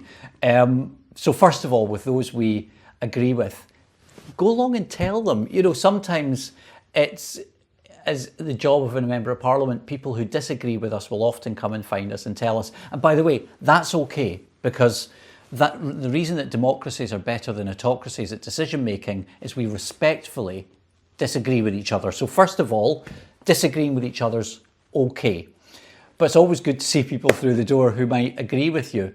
But come out, support that member of parliament. If they're out there on Europe, then support them. Go out, you could maybe go door knocking, put out some leaflets, suggest that they put out a leaflet, give them a wee bit of a shout out and support on social media, or even just tell your friends and family, because if it's important to you, make sure they know it's important to you as well. One of the things that struck me when I've been involved in referendums in my political career, I've been involved in two big referendums. You had the independence referendum and we had the EU referendum, the independence referendum in Scotland. And a lot of work's been done on what people really care about in those referendums. And what we found from some of the work is that yes, it's important when you get celebrities, business people, politicians giving their views and giving a perspective, but the most influential, the person with most influence on a voter, a floating voter, let's say, are people they know. It's at the school gates, it's at work, it's at the pub, it's at any sort of social occasion. So don't feel disempowered and that this is a job for somebody else. Please engage with your MP, please let them know. But local campaigning means local campaigning. And that means at these social occasions, you'll have your friends and family who'll know you, who will respect you, and they want to hear your views, and they will listen to your views and be more swayed by what you've got to say than by me, than anybody else that they don't really know.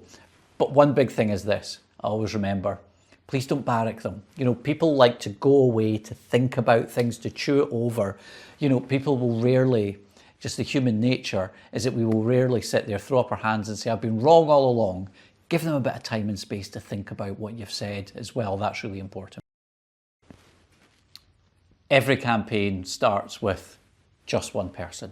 Every political party starts with just one person. Every movement starts with just one person.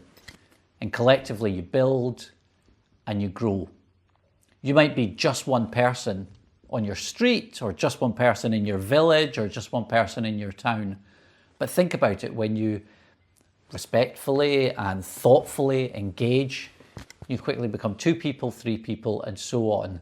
So never be put off by something that seems too big. We all have to start somewhere, and the journey goes on, you know, one step by step. So I can see that sometimes it looks like you've got a mountain to climb, and sometimes it feels like that for all of us. Even sitting here in Parliament, I've been campaigning for years. Sometimes the challenge does seem enormous, but if it's not just for us setting out as one person, nothing would ever happen, and collectively you can move mountains. So bear in mind, you're never, ever just one person. So it's a really good question, raising a case with a member of parliament, engaging with them positively. One of the things is I'd raise a case to make sure you're registered, to make sure you know that they're there. But also, so let's talk about a relationship with Europe. Make it relevant. If you run a small local business and all of a sudden you're finding exporting to the EU and growing your business difficult, tell them. One of the things that if you work in the care sector and you've struggled to get people in the aftermath of freedom of movement, losing freedom of movement, tell them. If you're the parent of a child who's about to go off to college or university or start an apprenticeship, who doesn't have the opportunity to undertake Erasmus, tell them. Why is this important? Sometimes I feel in politics, and it's a failure of mine, a failure of all of us, that we talk about things that just doesn't seem relevant.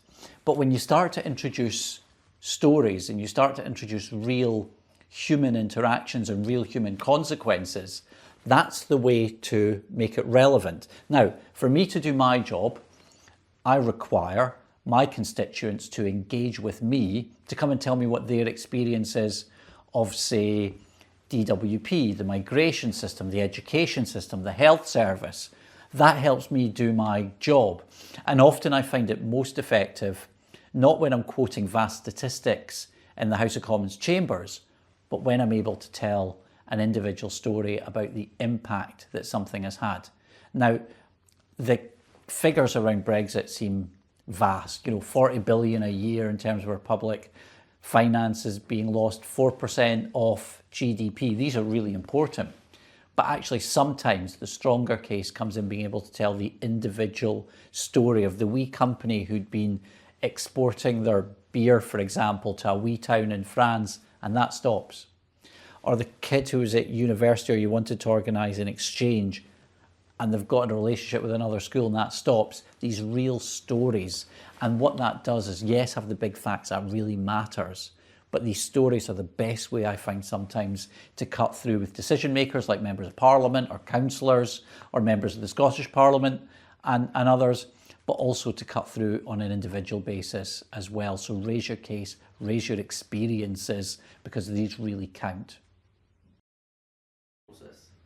Joe, a passionate person taking place in a political process, just like you and just like everybody else in the room just now.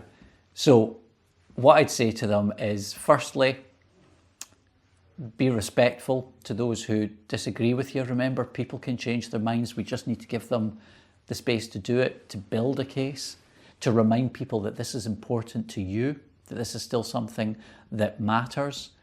So these are all ways that we can do it, to read up, to get the facts and figures at our disposal, but most of all, just to engage with people. That local campaigning is crucial. Local campaigning is the things that does move the proverbial political mountain. When I was Professor of International Relations at the university, I used to tell my students that the biggest mover of international politics is domestic politics. It's local. So why should the war in Ukraine, awful as it is, will have an impact? Well, look, your food's just gone up in price, your supermarket cost, it's more expensive to heat your homes.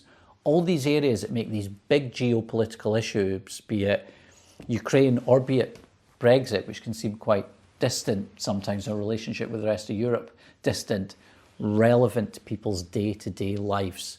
And there is nobody better place to do that than you. And you guys are prime place to be doing that in your communities, the length and breadth of the UK.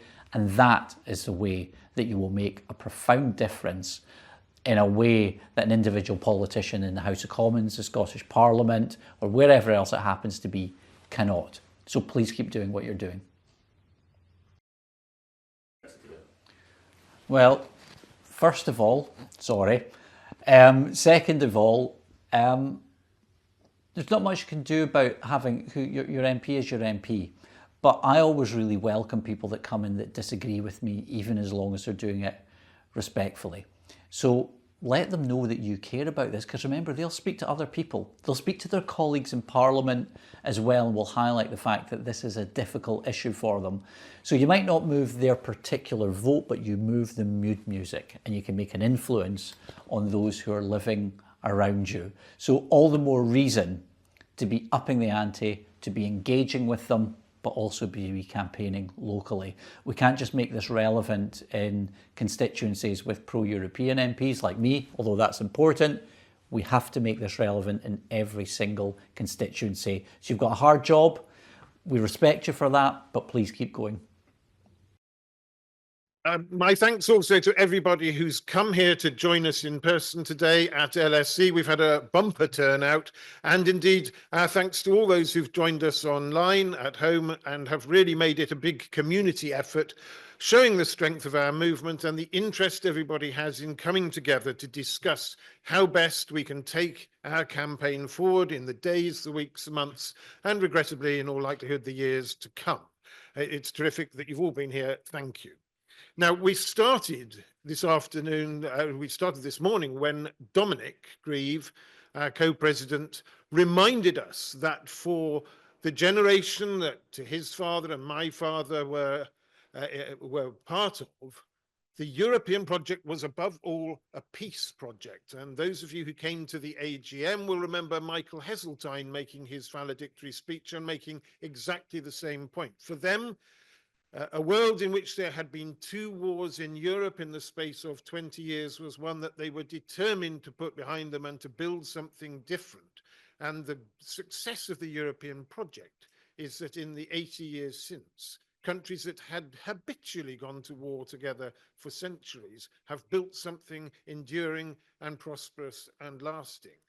And in a sense, it will be the most incredible irony if Donald Trump, that friend of Mr. Nigel Farage, proves to be the great recruiting sergeant that drives the peoples of Europe together and even drives Britain back into the European community as a result of what he has tried to do this week.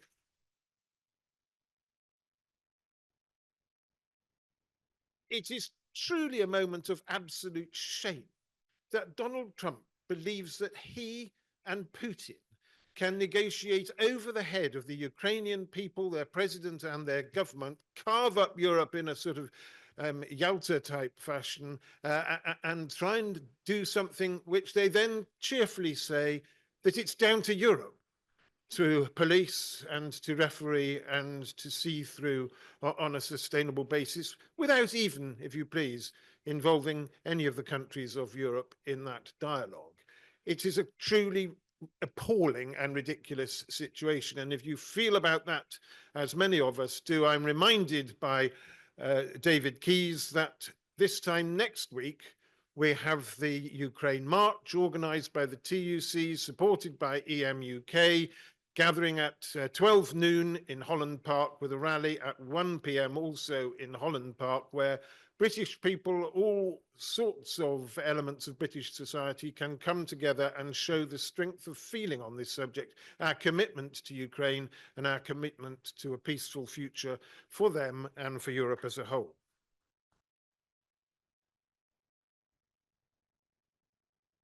Now, we've heard at various points in the day misgivings being articulated about the lack of boldness on the part of our new Labour government. But I will say this, that at least on the issue of security, they do seem to be rather more forward-leaning. And I do think that we should congratulate them on their readiness and their willingness to take up the offer made by Ursula von der Leyen a year ago to revisit the security relationship between the UK and the EU. And it's clear that from the very moment of the reset speech that Starmer made at Blenheim last July, that this is something they are genuinely committed to doing. And I hope very much that when it comes to the summit that will take place in London on May the 19th, that more practical effect will be given to that. Oh, that they would be just a little braver on some of the wider issues that they are grappling with at the same time. At the moment, we hear from the government that their great priority is economic growth, and understandably so, because if they're going to tackle the appalling inheritance of crumbling public services and an economy that's ground almost to a halt, it's entirely right that they must give a great deal of prominence to economic growth. But you will have seen, as I have, in just the last couple of weeks, that the forecasts for economic growth are getting worse almost by the day. And as we were reminded this morning, on the 26th of March, Rachel Reeves, the Chancellor, is due to come back to Parliament and make another economic statement. And it's been clear from the word go that she was making life difficult for herself by allowing themselves to be manoeuvred by Jeremy Hunt into a situation where he essentially set the red lines for their reluctance to revisit tax or borrowing. They boxed themselves into a bit of a corner. But even bigger, by way of a self-imposed constraint, was their refusal to revisit the question of our economic relationship with the European single market. Because if you're not prepared to put up tax, and you're not prepared to put up borrowing, and you're not prepared to revisit the relationship with the European single market, how on earth are you going to achieve economic growth? It's basically impossible.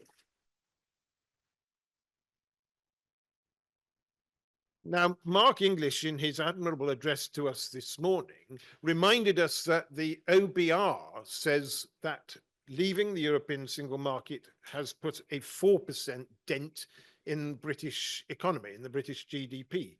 That is quite an old forecast, and 2 or 3 similarly scaled forecasts have come since that put the figure at above 5, getting on towards 5.5%. Whole in GDP in just 5 years since we left. Now, I thought that Cameron and Osborne were bonkers at the time when they tried to convince everybody that the trouble was going to come within about 6 months of the vote to leave. I thought, no, the problem is going to be over a generation. But if you had told me that within 5 years of coming out of the single market, we would have blown a hole in our economy about to the tune of 100, maybe 125 billion a year, I simply wouldn't have believed you. This has been far, far worse than, in my view, Project Fear ever told people it was going to be. And given that the British Treasury takes 40% or so out of the economy in taxation, you can see that we have a hole in UK public finances each year in excess of £40 billion. And so the problems that Rachel Reeves is going to be tangling with on the 26th of March are £40 billion worse than they need be, simply as a result of our being outside the European single market. So you have to ask yourself, how much longer can they limp on adhering to these self-imposed rules that are making their task almost impossible? I do not envy Rachel Reeves the challenge that faces her. I don't think anybody envies her that challenge, but this was the folly of allowing Jeremy Hunt, who made those irresponsible cuts in national insurance, knowing perfectly well there wasn't a cat in hell's chance that he was going to be there to live with the consequences, and leaving it, frankly, as a scorched earth policy. And she and we, the British people, are picking up the pieces of that. Now, Emma, in setting out the strategy this morning that we have adopted, reminded us that we have to overcome 3 hurdles before we can achieve the objective which we all share of rejoining the EU. The first of those is that a UK government has to take the bold step of starting the process and applying for accession. The second is that the EU has to decide that on balance they want us. And the third thing is that the British public have got to give a convincing answer that they want this very much, and that when we knock on the door of Europe, we do so expressing the settled will of the British people, because they're not going to take us back if we are still divided down the middle and looking as if we just want to resume the in-out dramas of the past. And well, we were almost precisely divided down the middle when it was put to the vote in 2016. So we're going to have a much more convincing account as a nation than we did at that time. So the question is, why is Starmer so reluctant to start this ball rolling? And we know that his MPs overwhelmingly are pro-European. We know that his party members overwhelmingly are pro-European. We know the people who voted Labour at the election last year are overwhelmingly pro-European. Well, the answer to the question, why is he so reluctant, can be found in the opinion polls, but it's not the polls that often get mentioned. We know that when people are asked, do you think Brexit is working out well or working out badly, that at least 62% in every poll I've seen for a year or more say that it is working out badly. And on a good day, 12%, God knows who they are, seem to think that it's working out well. However, if you then ask people, well, would you like to reopen the question and renew the national debate over it? Sadly, people run for the hills. Only 18% want to reopen the issue. And that is the problem. And that's the thing that makes him so reluctant. If you then ask people, well, whatever you thought about that, if there were to be a referendum tomorrow, how would you vote? And about 56% say they would vote to go back in, 44% to stay out, if you disregard don't knows. And disregarding don't knows, particularly at this stage in a process, is an extraordinarily dangerous thing to do. So the challenge before us and before all who are committed to the pro-European cause is to shift those two figures. We've got to get that 18% figure far, far, far higher. It has to be the national will that we want to reopen the issue, and we've got to get that 56% a lot higher too. It would perhaps be a just about acceptable outcome at the end of a campaign, but it's a very, very, very rocky basis upon which to start. Because once a campaign gets going, don't forget, yes, we'll have plenty to say, but so will Farage and GB News and the Daily Mail, and we know their tactics. It will be lies, fantasies, imagination, and every sort of nonsense that you can imagine. So understandably, if Starmer's going to start the whole thing rolling, he wants to do so from a stronger position. So the question for us is, well, how are we going to go about doing this? What we do know is that about 20 to 25% of the public are committed internationalists, progressives, and by instinct pro-European. And they can be counted pretty firmly and pretty reliably on the side come what may. A slightly smaller number than that, probably around about 20, low 20s%, are frankly beyond hope. They are Little Englander nationalists who are not going to be persuaded of the pro-European cause in any circumstances whatever.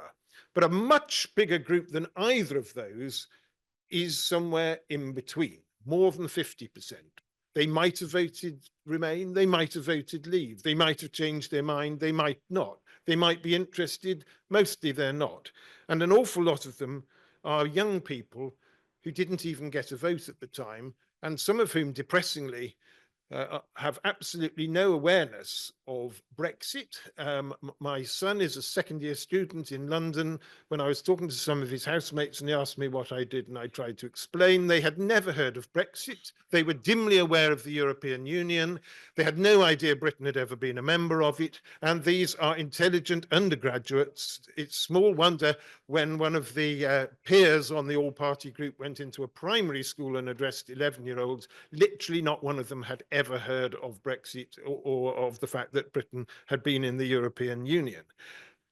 It's just worth bearing in mind that if you were born after 1998, you didn't get to vote in the 2016 referendum. And by the time we get another referendum, which somebody erroneously referred to as a second referendum, by the time we get potentially to a third referendum, it's likely that nobody aged 35 or under will have been old enough to vote in the previous one.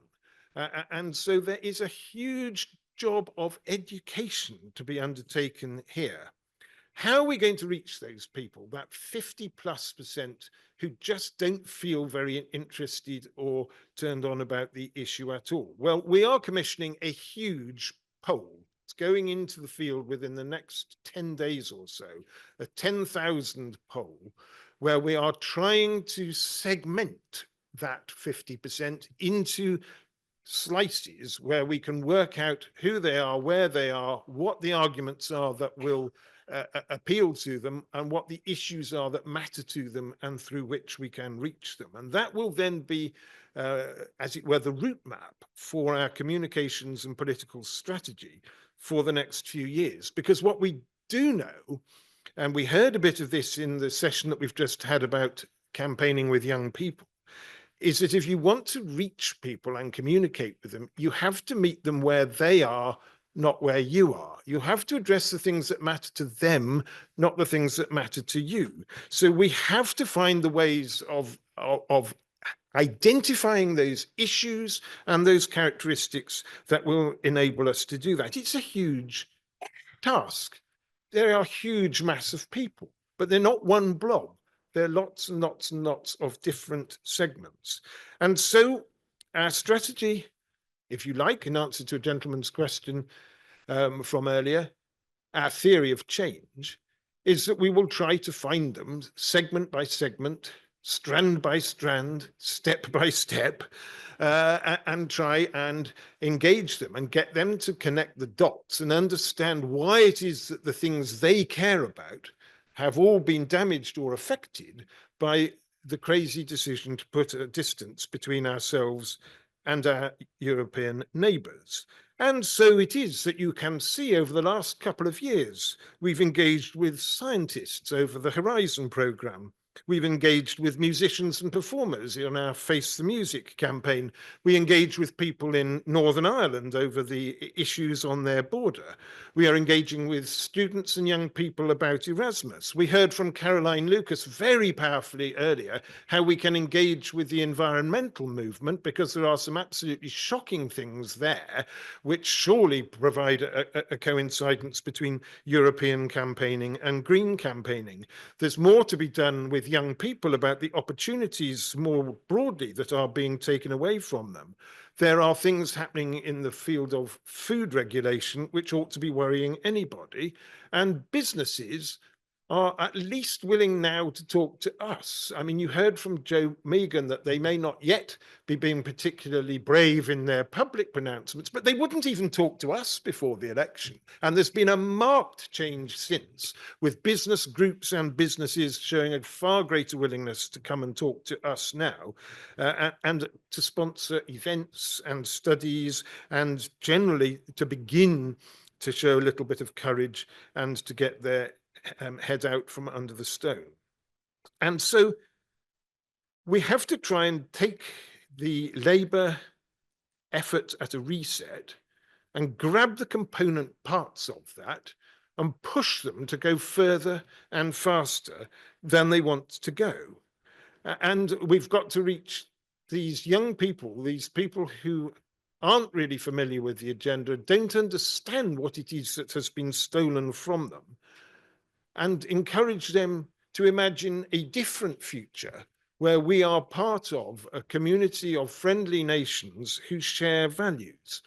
Because as Dominic said in his description of the changing world about us, you know, we can see what Russia's values are, we can see what China's values are. I'm sorry to tell you, we're beginning to see rather clearly what America's values are. And in a bit of a wild world where you don't quite know who your friends are, who is it who shares our values? The values that above all else put a value on freedom, democracy, human rights, peace through security, who want to take action together to tackle global challenges like climate change, global poverty, and migration. And the answer to that is that it is our friends and neighbours with whom we have a shared history and whom we have a shared culture and value system.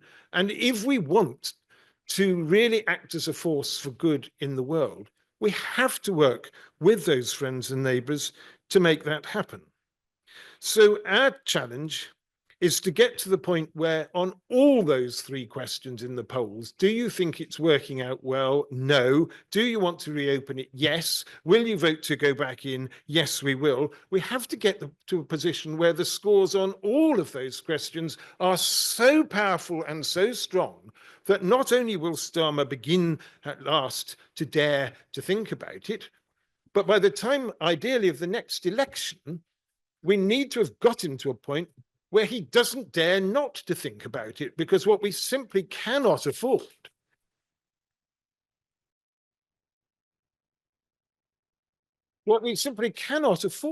is a second Labour term where they are still tied into these same ridiculous red lines with which they have imprisoned themselves in their first term.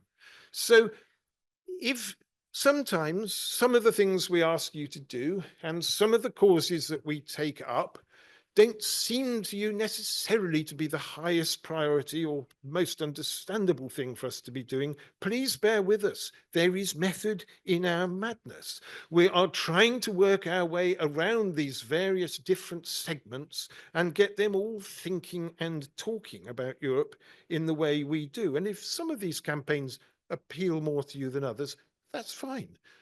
Please, we welcome voluntary effort. All of you are guardians of your own time and will do what you want with it. And if some of you prefer just to talk about rejoin, then just talk about rejoin. But we would really, really like you to join in this varied range and series of mini campaigns, because we think that we can achieve incremental victories, because we think we can grow momentum, and because we think that by taking a systematic sweep over a sustained period of time, we will reach more and more and more segments of our society. So that is our theory of change.